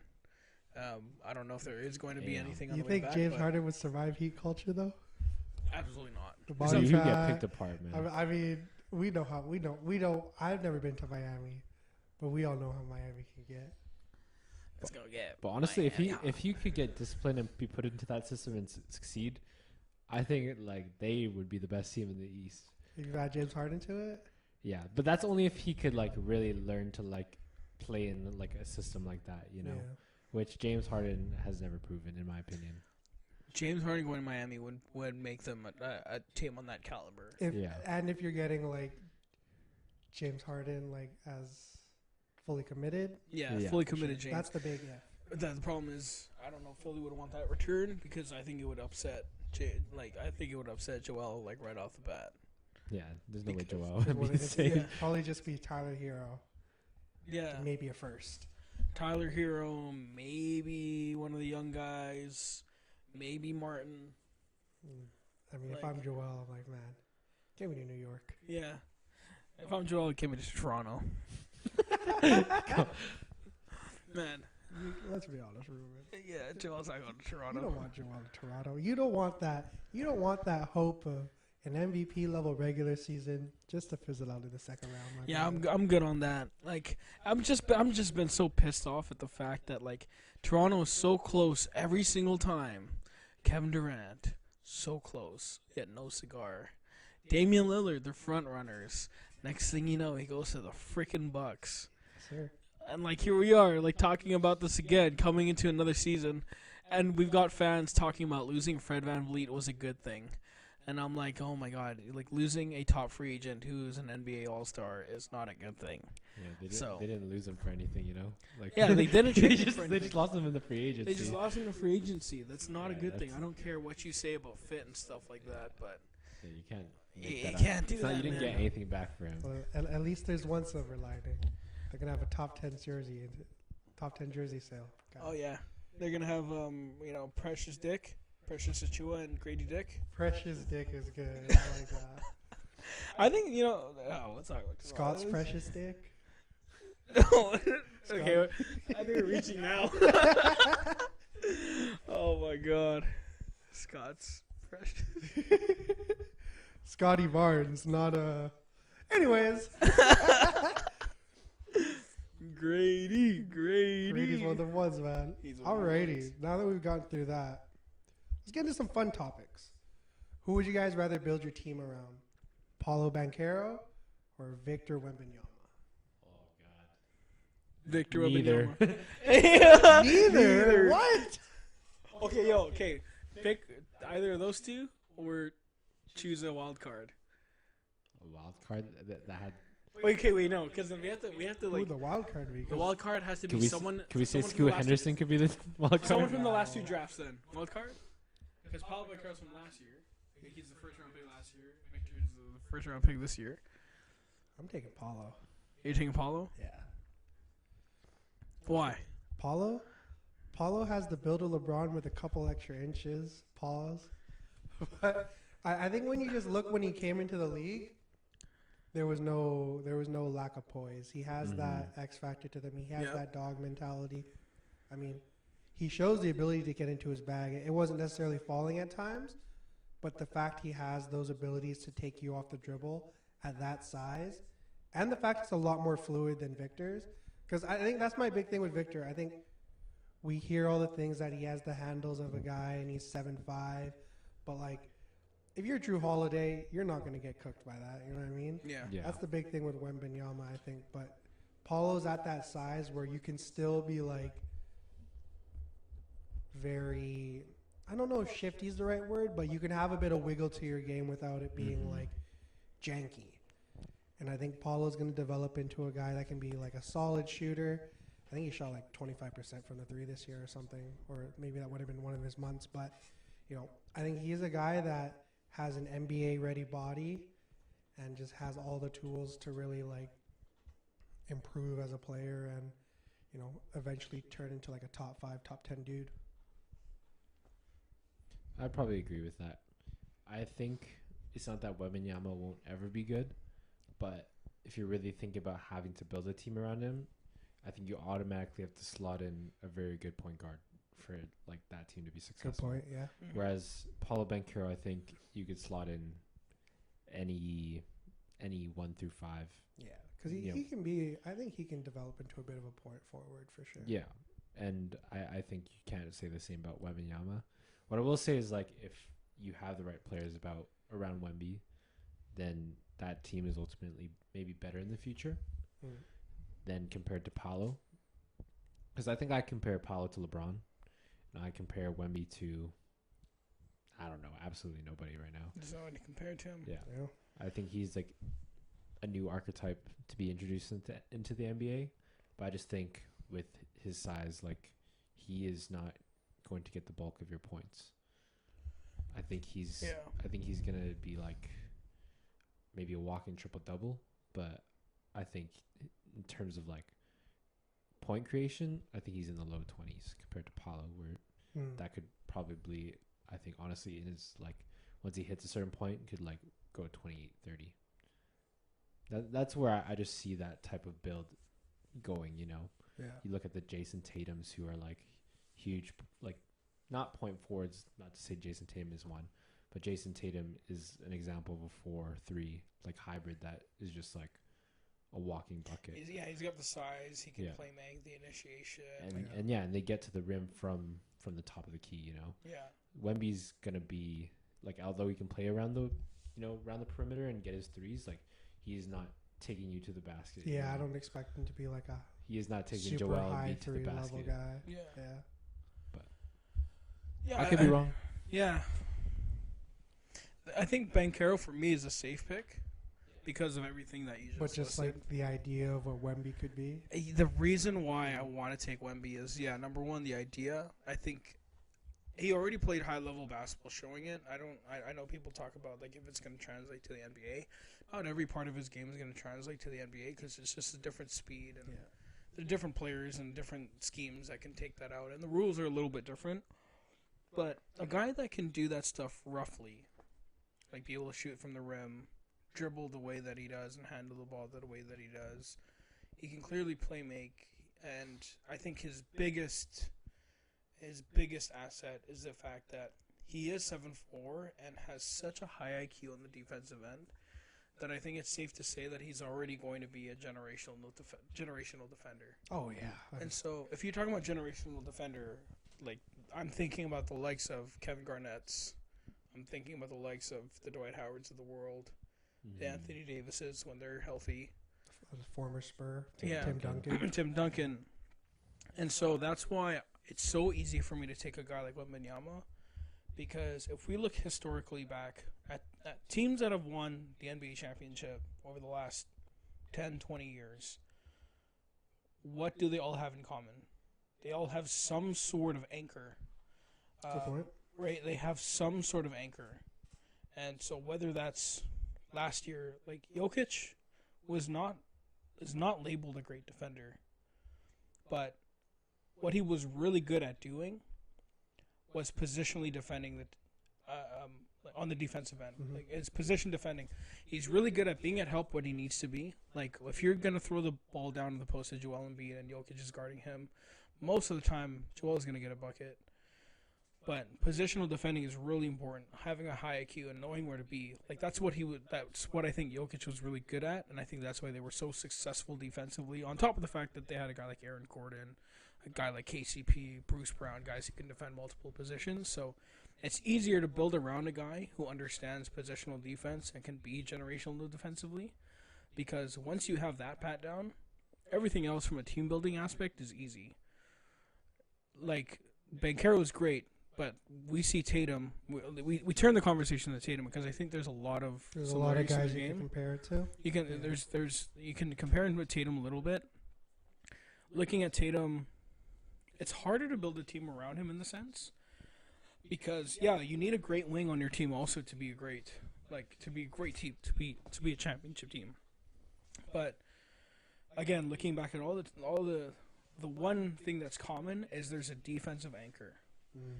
Look at Brook Lopez. Look at Giannis. Look at Draymond. Look at Draymond. You go back to Anthony Davis, Marc Gasol, Serge Ibaka, Kawhi Leonard. 18. You go back to literally the same thing. Draymond, LeBron, Tristan Thompson, Chris Bosh, Tyson Chandler. I mean, we can go back and forth. Andrew Bynum, Pau Gasol, like anchors, and it's so like, for me, that's easy to build around. Mm. And then Wembanyama has everything else on the offensive end, which I think can complement great players. Hey, So might have swayed me there. Yeah. That's my argument. Yeah. Because I I think- love Banchero. Don't get me Yeah. wrong, but I just want to see what Wemby looks like with like 20, 30 more pounds on him. yeah. And mind you, that argument is based purely on like no real fact, but like what we seem to be projecting him to be. Yeah, I mean, I still think Wemby's going to be for sure generational in the fact that, I mean, have you seen the brother stretch? Yeah, The dude's flexible as hell. Yeah, man. I don't know. That's crazy. So I do buy into the fact that that'll prevent some injuries, but yeah, I think the big thing is just the fact that what happens when he goes up against like a Joel Embiid or these guys that have like a similar level of skill, but have the size to like back you down. Yeah. Yeah, I'd agree. I don't really have much more to say. I think it's hard to say right now. I haven't bought in until I think I see him play, to be honest. I mean, to look at how y'all feeling about the Spurs this year? Because their roster's like kind of cool. It's a cool roster. Yeah. I'll say it's a cool one. They're It's a still fun far one. from it, in my opinion. For sure, but I mean, They're you they're- got Trey Jones, Devin Yeah. Vassell, Keldon Johnson, Zach Collins probably starts as like your actual five. And yeah. Wemby's your 4. And your bench, you got a lot of young guys: Malachi Branham, Blake Wesley, Jeremy Sohan. I think there is going to be nights where, like, let's say Zach Collins needs a breather. We're going to see some nights where Wemby's, I think, the de facto 5, and Sohan's like there being like a PJ Tucker kind of role. If anything, Sohan, I think probably eventually slides into the starting role. I can see that Just too. for the At the potential four? Yeah. on the team. Zach Collins has been around the NBA. He's a guy I think if you're like a team that you're looking around who's got like some vets. Fun team. Yeah. Think about it now. Like Wemby at the 5, Sohan at the 4, Keldon at the 3, Vassell at the 2. It doesn't look bad. Devin Vassell. That's a fun roster. I think their ceiling's about 22 wins, but like You don't think they can break? Actually, yeah, even. I think this is about 22. 22, 'Cause 25, yeah. looking at the Western Conference this year, like if we really think about it, like this might be dropping into another one of your topics, but who are the top 8 in the West? Let alone like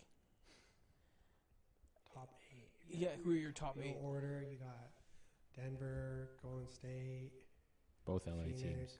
both LA's, Dallas, Dallas for Memphis. sure, Memphis, the Pelicans. Pelicans, Healthy OKC. You got to throw in there for sure. I think Yeah. OKC is in Sacramento. the top 8. Sacramento. Oh, That's Sacramento. 10 teams You right can't- there. Yeah, I That's can't believe we 10 didn't say teams. Sacramento. And Yeah, even in Sacramento, they're saying Sasha Vezenkov, or however you say it, they're saying he's a lot better than like what the tape shows. Adding that guy to that squad. You Yeah. could throw him in when Kevin Herter's having a bit of a stinker. Yeah. That's why I'm saying it's like it's hard for me to see that the Spurs are going to be any better than 22 wins, or because I don't think they're going to catch very many wins this year, especially against their conference. Because I think even Houston will take a pretty big lead I think this year. Minnesota's still a better team than him. Oh yeah, we didn't even, I was Really? trying to measure Minnesota. Yeah, I think the Western Conference is still the deepest conference by far, and so it's tough. That's interesting. You think Minnesota will be better than Houston this year? Oh, of course. Minnesota than Really? Houston? Minnesota over Really? Houston. Yeah. What makes you think Houston's going to be better than Minnesota? I think Fred on this roster is really good. I think his fit on this roster is really good. I think what I consider to say Minnesota is going to be the better team is that there's only like literally a handful of players that you could say can become a top 5 player, and Anthony Edwards is one of those players. Yeah. Mm. Wait, I'm an idiot. Forgot they have Cat. You got Yeah, Cat. forget my They still conversation. got Rudy Gobert. Forget my Are forget my we gonna- conversation. Are we going to forget about Forget my one conversation. of the best wings, McDaniels? McDaniels, yeah. Yeah, yeah. I will say, though, Scratch that from the tape. the yo. Rockets,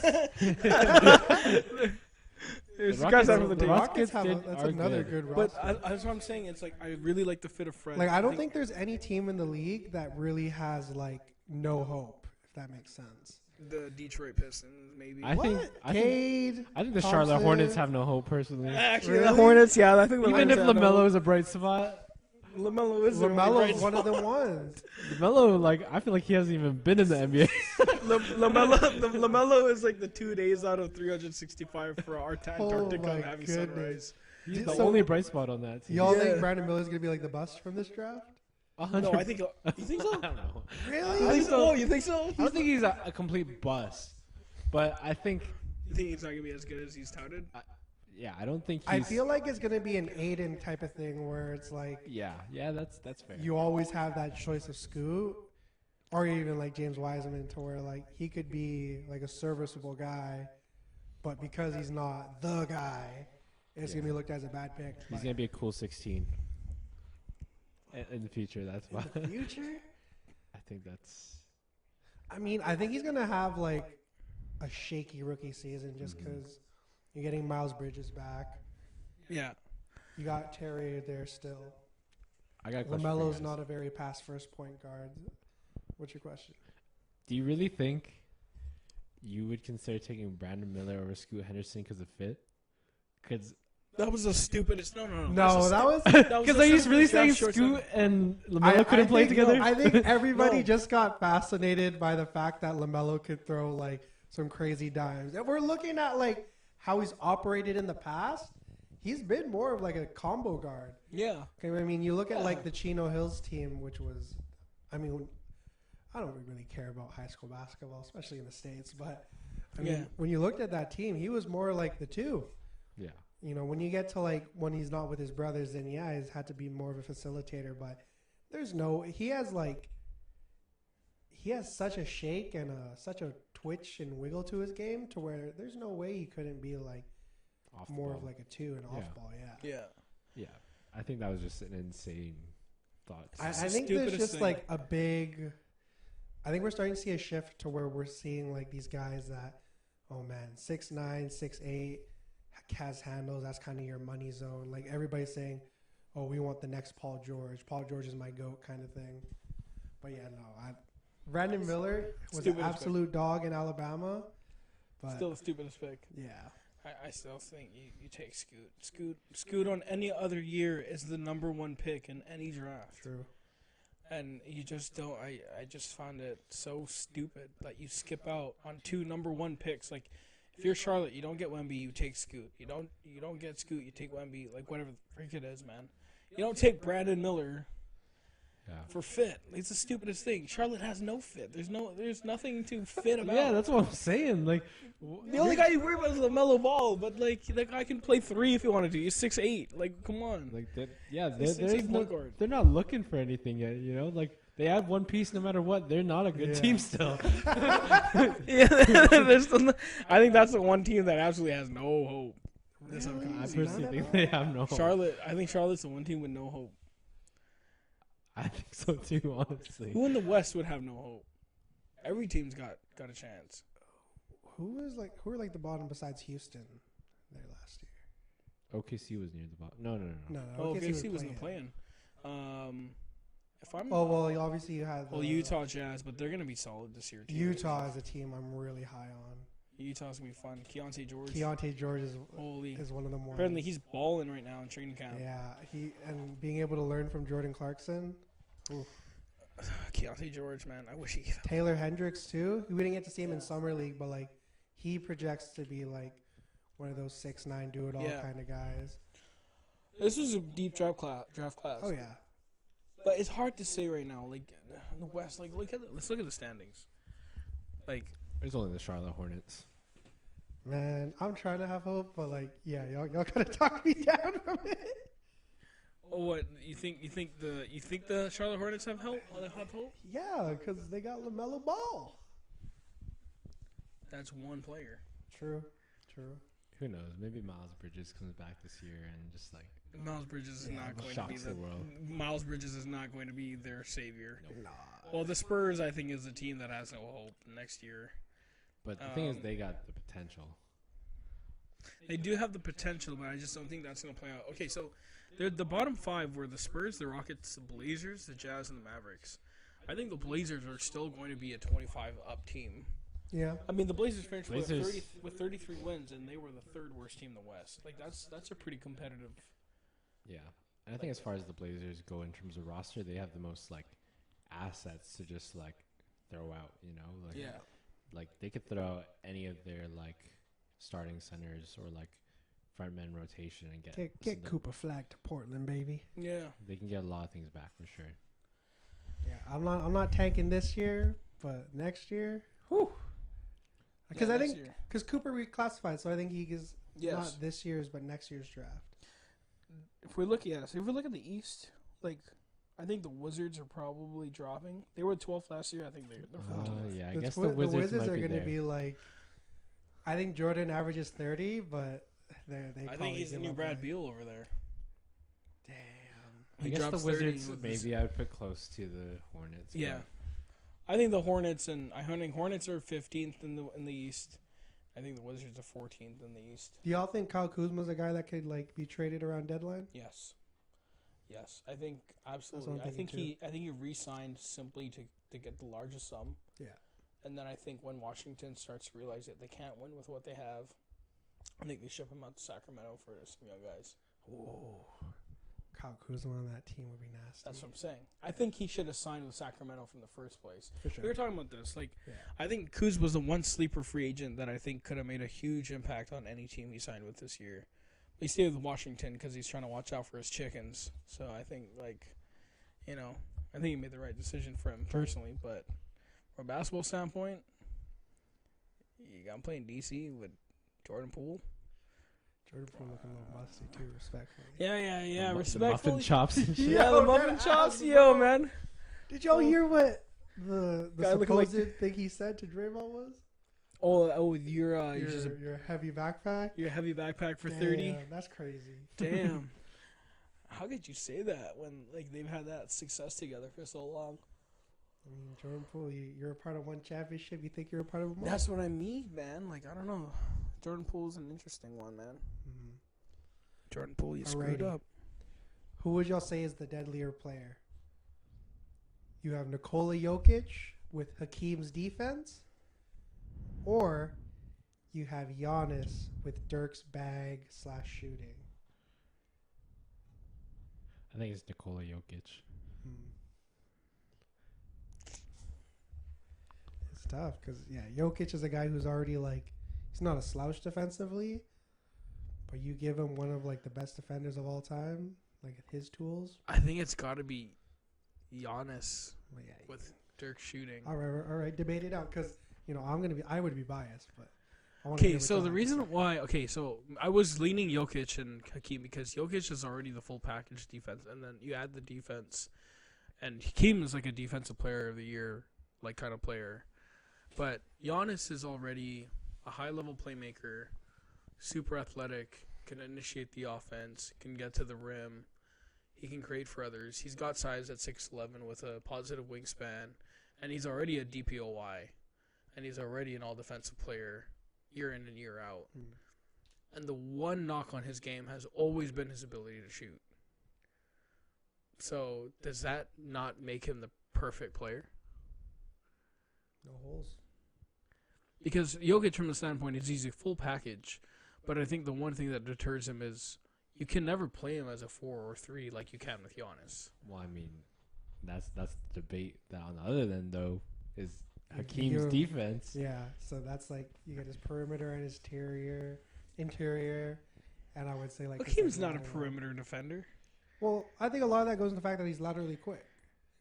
I mean, yeah, but I'm not saying he's like locking down like But guards or anything. yeah, but okay, are you really gonna? So if you put, let's say you put Kyrie Irving in front of you right now, who are you trusting to guard him I more, don't think Giannis anybody- I or don't- Hakeem Olajuwon? No, seriously though, are you asking Hakeem? Are you if Kyrie were in front of you right now and they had the possession final Both 5 of them seconds? are getting cooked. is Hakeem wearing the Chucks or whatever he wore back in the day, no, or man! does he have modern tech? Okay, we're not talking about that. Are you really taking Hakeem over Giannis defensively? No, I'm taking Giannis. I think that's really hard to measure. Versatility. True. I'm saying Giannis is a faster player, but Hakeem, I think, is the most intelligent defender of all time.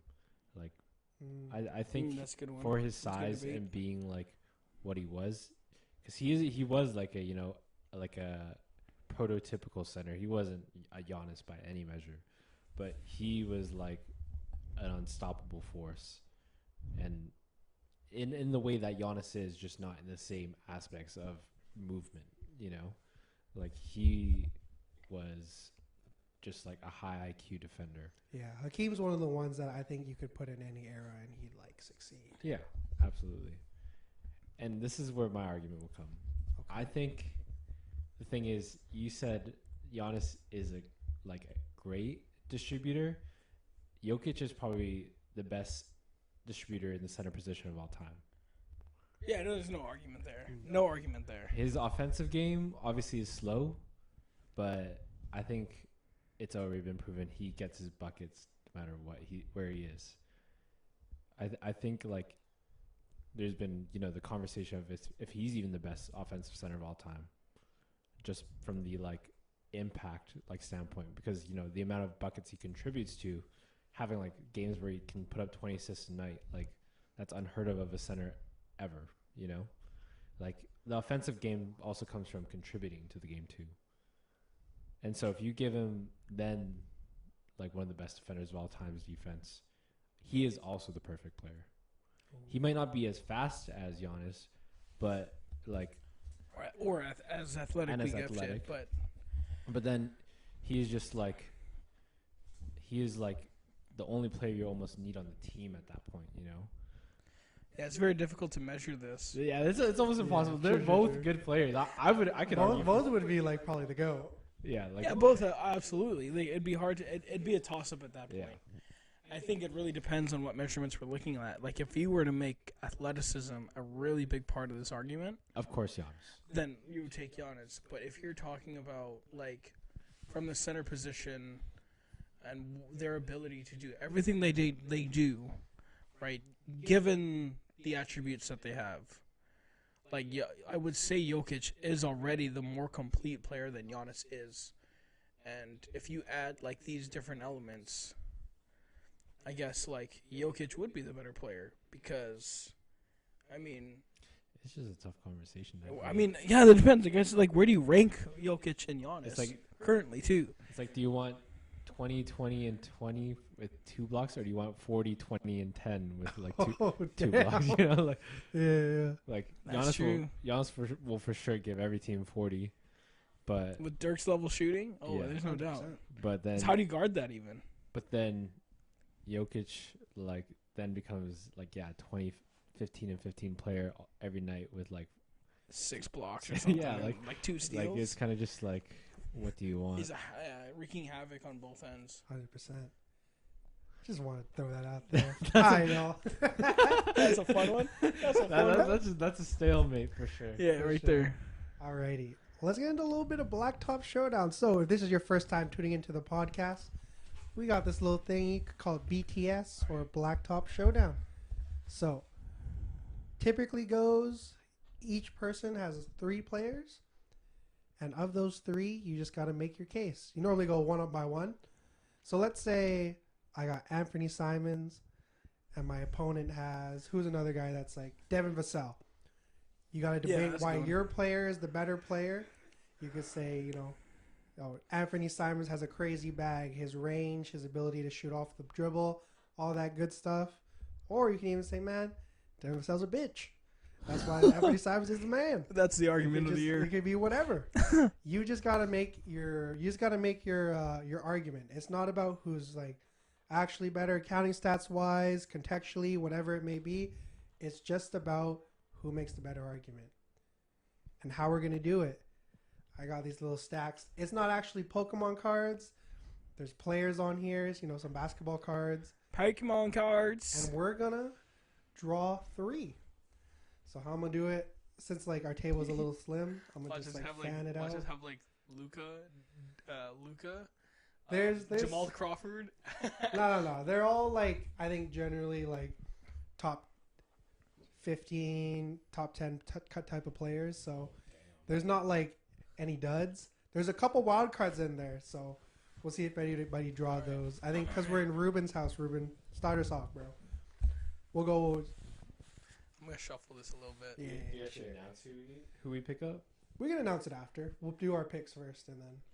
All right. Yeah. So we'll go one by one. So pick one. Yeah. Then Chin. All right. Back to you, Rube. Oh, we picked 3 each. Yeah. All right. You think we should do it where we don't look at stats at all?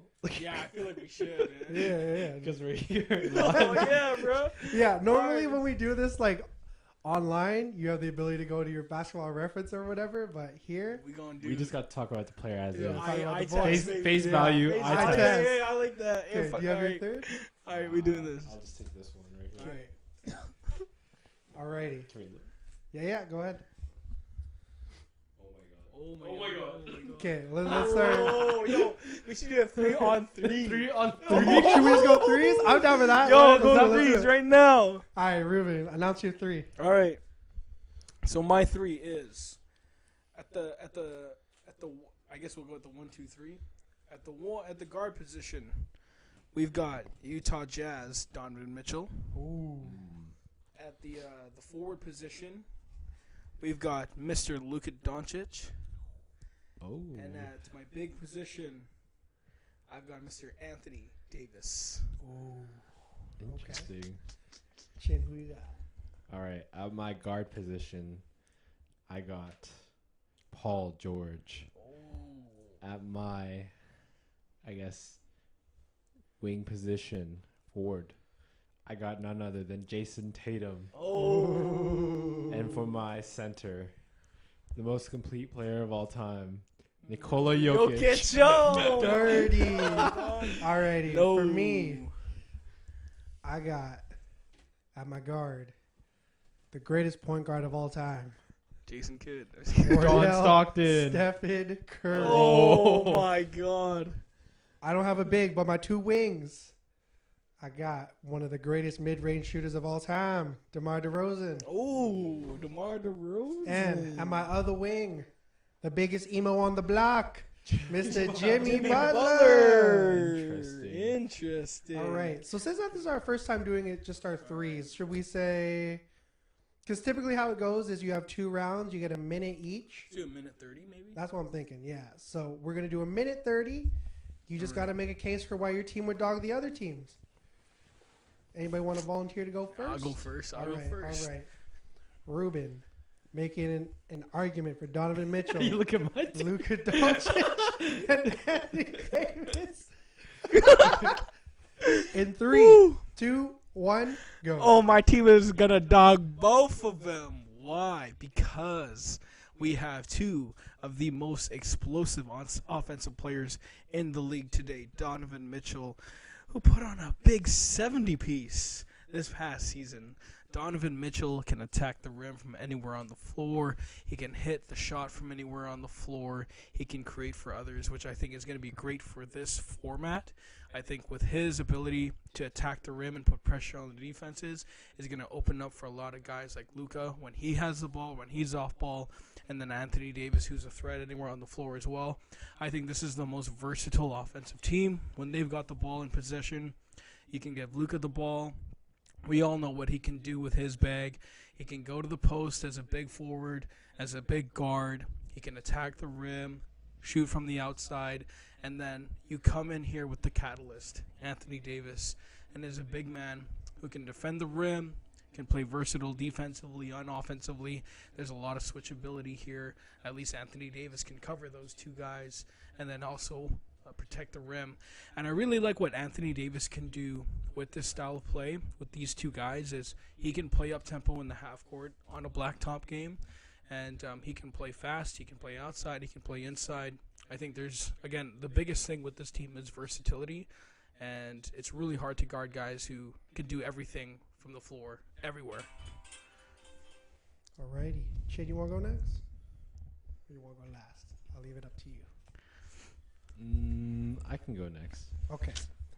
Christian making this case for Paul George, Jason Tatum, and Nikola Jokic. 3, 2, 1, go. All right, so here's what I see in my team. I see the best facilitator in the NBA, a player that scores at will, even if he might be the slowest player in the NBA. I see Jason Tatum, personally, the best wing in the NBA right now. Nah, bro, come on. Like, let's put our biases aside. He is the best wing in the NBA right now. And we have Paul George, who, like, is undisputably one of the biggest bags of all time when it's all said and done, first of all. And, you know, like, Agreed. in no sense at all a slouch on defense. He's probably, you know, honestly, looking at every player on this floor, in all respect to Anthony Davis, who's probably the best defender, he is probably the second best defender out of all these players here. Jimmy Butler, case to be made. But let's be honest, Paul George is a dog. What I will say, really will say, Where's Kirby at? is that here's the thing. We got Luka Doncic, defensive liability. We got Wardell Stephen Curry. He is not guarding these guys. What I will say is I have a big man. DJ's maybe got Jimmy Butler, who might run around Nikola Jokic.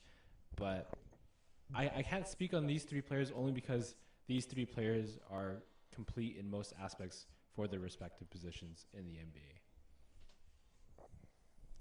Damn. What time left to go? A little few seconds left there. Time left to go. Okay. Alrighty. Making my case for Wardell. Making my case The downtown. loudest silence. DeMar DeRozan and Jimmy Butler. 3, 2, 1. All right. I may not have a big one, but what I do have is undoubtedly the biggest dog of all time in the NBA, Jimmy Butler. We all know the story, you know, from Humboldt, Texas. You see him there cooking. Look at that. Look at that. Jimmy Buckets. Jalen Brown, he can't go left. Anyways, Jimmy Butler, undoubtedly one of the biggest dogs in the NBA. I mean, when it comes to how competitive he is, the growliness he plays with, the rawness, it's all there. Jimmy Butler, big bag. Whether it's the middies, whether it's getting to the rim, he can do it all. DeMar DeRozan, we talk about Michael Jordan is the greatest player of all time. What can Michael Jordan do? Shoot the mid-range. What does DeMar DeRozan do? Shoot the motherfucking mid-range. You know, we don't need him to play defense. I just need him there to get buckets. And now we got the cream of the crop, the creme de la creme, the greatest NBA offensive weapon of all time. Wardell Stephen Curry. You know, 3 is better than 2. Whether we're playing 2s or 1s, 2 is better than 1. Stephen Curry, there's nobody that can match him here offensively. Absolutely nobody. And if we can talk about guarding, nobody here is guarding Steph. When it comes to off ball, I got some guys who can set some screens. I got some guys who can get some buckets. All of the above. You know, what were we talking about here? Paul George, Jason Tatum, what has he ever done? Nikola Jokic, yeah, he's cool, but he's not really going to be in the post trying to, like, bang with these guys. Donovan Mitchell, that 70 piece is a little fruity. Everybody else? They call 70-piece fruity? Oh, damn. I got a 70 piece in general. 70, that was not a real, because let's think about it like this. Did we think about that lane violation? Damn, brother, we really So about to it's do a this. 68-point game. It's a 68-point game. That lane violation is the one that sent it to overtime. They would have lost. Oh my god. All right. All right, let's say, what, a minute to rebuttal? I think we can do 30 seconds. Okay. I think 30 seconds is still All solid. you need, okay, Ruben, rebuttal. 3, 2, 1, go. So in terms of size, I think Anthony Davis is absolutely eating up Jimmy Butler on any possession right there. I think size alone, I think my team has got it over DJ's. On the other side, I think there is going to be some trouble defensively, but again, I think explosiveness is I'm going to take the cake here, and also obviously efficiency as well. These are guys that are all proven playoff performers. On the other side, Tatum has crapped the bed. Paul George is calling playoff P. Are you sure about that? And Jokic is the only performer on that team. Ooh. Okay, Christian, rebuttal. It's over.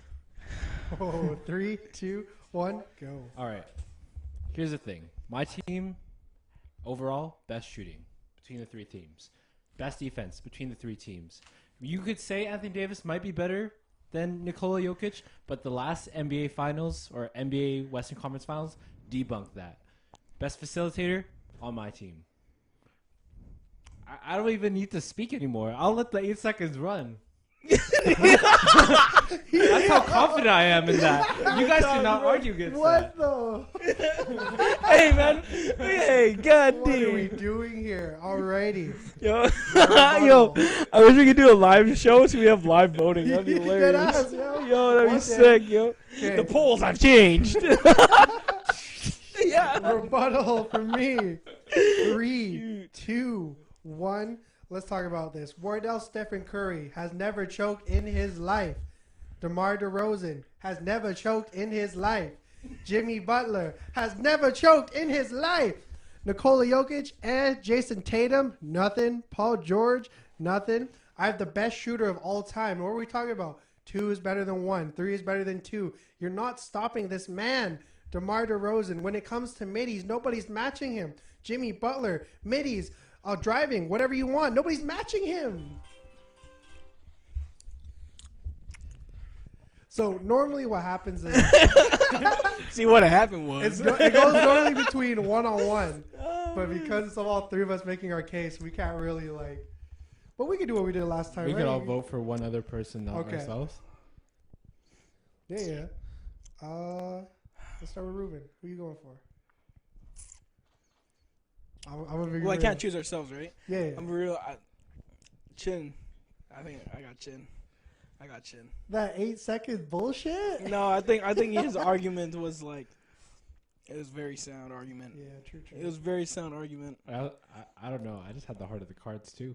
Not gonna lie. If you found that was a pretty solid. if you found a way to talk about your size not being an issue, because I think your focus is purely on the offensive side. But if you Yeah. figured out a way to be like, I Steph think actually as has soon a as high steal I rate. flipped it and I saw I had no big, I was like, oh fuck, man. Okay. yeah, right. You know, I get that. Especially when each other guys got AD and Jokic. Maybe for the next one, we'll sort it so that we have like them by position at least. Yeah. See, like I look at mine, I flipped mine. I was like, damn, I got 2 defensive liabilities, bro. I don't like Anthony Davis is gonna like it's like 1-on-3 defensively. I swear. All right, DJ. Ooh, I guess I'm the decider. Well, who do you pick? 'Cause since I picked you, it makes sense Yeah. for you to pick.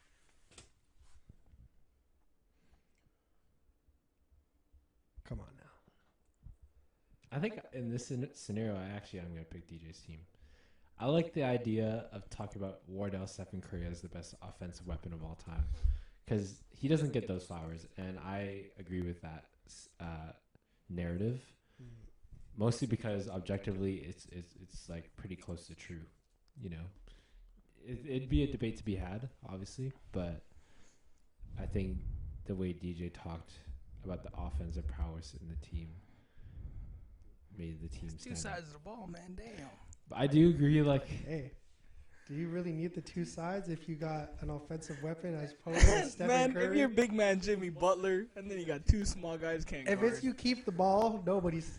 Man, DeRozan's got a field goal percentage of 25% in the. DeMar DeRozan broke a record that Wilt Chamberlain had.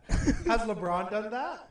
I don't think so. Yeah. yes. Has DeMar DeRozan, choked in the playoffs? When you said, hey, DeMar doesn't choke in the playoffs, we shouldn't look at each other like, what? Damn, bro, that was hilarious. He hasn't choked because he hasn't had the chance to the past Oh, few years. oh, that's true. That's true. Yeah, and there were a couple wild cards. One of them, for example, would have been if you could have drawn like Phil Jackson. Yeah, I had Phil Jackson. Oh, you picked and, someone from his team? One You of can his pick anybody they've ever coached. Oh, fuck it. So I'm We going to got pick, Phil like, bro, I'm going to pick? Scott I'm going to pick Pippen. Derek Fisher. Yeah, anybody that's ever been coached by a Phil Jackson. Give me Luke Longley. Give me Pablo Prigioni. Yeah. Pablo Prigioni. I think he was on that Knicks team. Yo, okay, name 3 nostalgic names right now in the NBA. Rudy Fernandez. Damn, yeah. Yeah, Paulo Prigioni's on my mind, so I'm gonna say him, and then Mario Hezonja. Mario Hezonja. 3 nostalgic names Not right like now. not like household names. You pick them and you're like, oh, that dude was a dog. Like, All right. Let me really think. Raul Neto? Oh, Raul that Neto. still play no. That's True. He was a dog back in his day. yeah. I'll say, because I think if you're not from here, Toronto, you honestly will never think of his name, Jose Calderon. Yes, sir. Ooh, Jose Calderon. Does he still have the record for the highest free throw percentage in the season? I think so. 98%, right? Yeah. That was insane. I think so. Oh man, this is hard. I'm just trying to think of the deepest cuts I can think of right now. Yeah. Bro, I live on these. I can give you like 10. Give us 10 after. Yeah, I could give you 10. What the fuck is his name from that one year the Nets were fun? Is it Timothy Luaro Cabarro. Cabarro. Yeah, I can't even. I don't even know his fucking name. yeah, bro. Timothy Luaro I'm Cabarro. not gonna lie. That's a top 5 NBA name, man. Yeah, Timothy Luwawe Cabarro. that is a top name. That's a top name right All right, what are you on? Ricky Davis. Ricky. there. Daniel Boobie Gibson. Oh, Boobie. Chris Kaman. Chris Kaman. Andres Biedrins. Corey Maggette. Oh, Corey was a dog. Luis Scola. I think Yeah. Luis Scola. Katino Mobley. Players that are lost in history. Rafer Alston. Coutinho's still playing in the He Big is. Rafer Alston. Three. Oh, yeah. Let's get some We're reaching some heavy ground here. Larry Hughes. There he is. Kenyon Martin, even though his son is playing in the league now, but Kenyon Martin.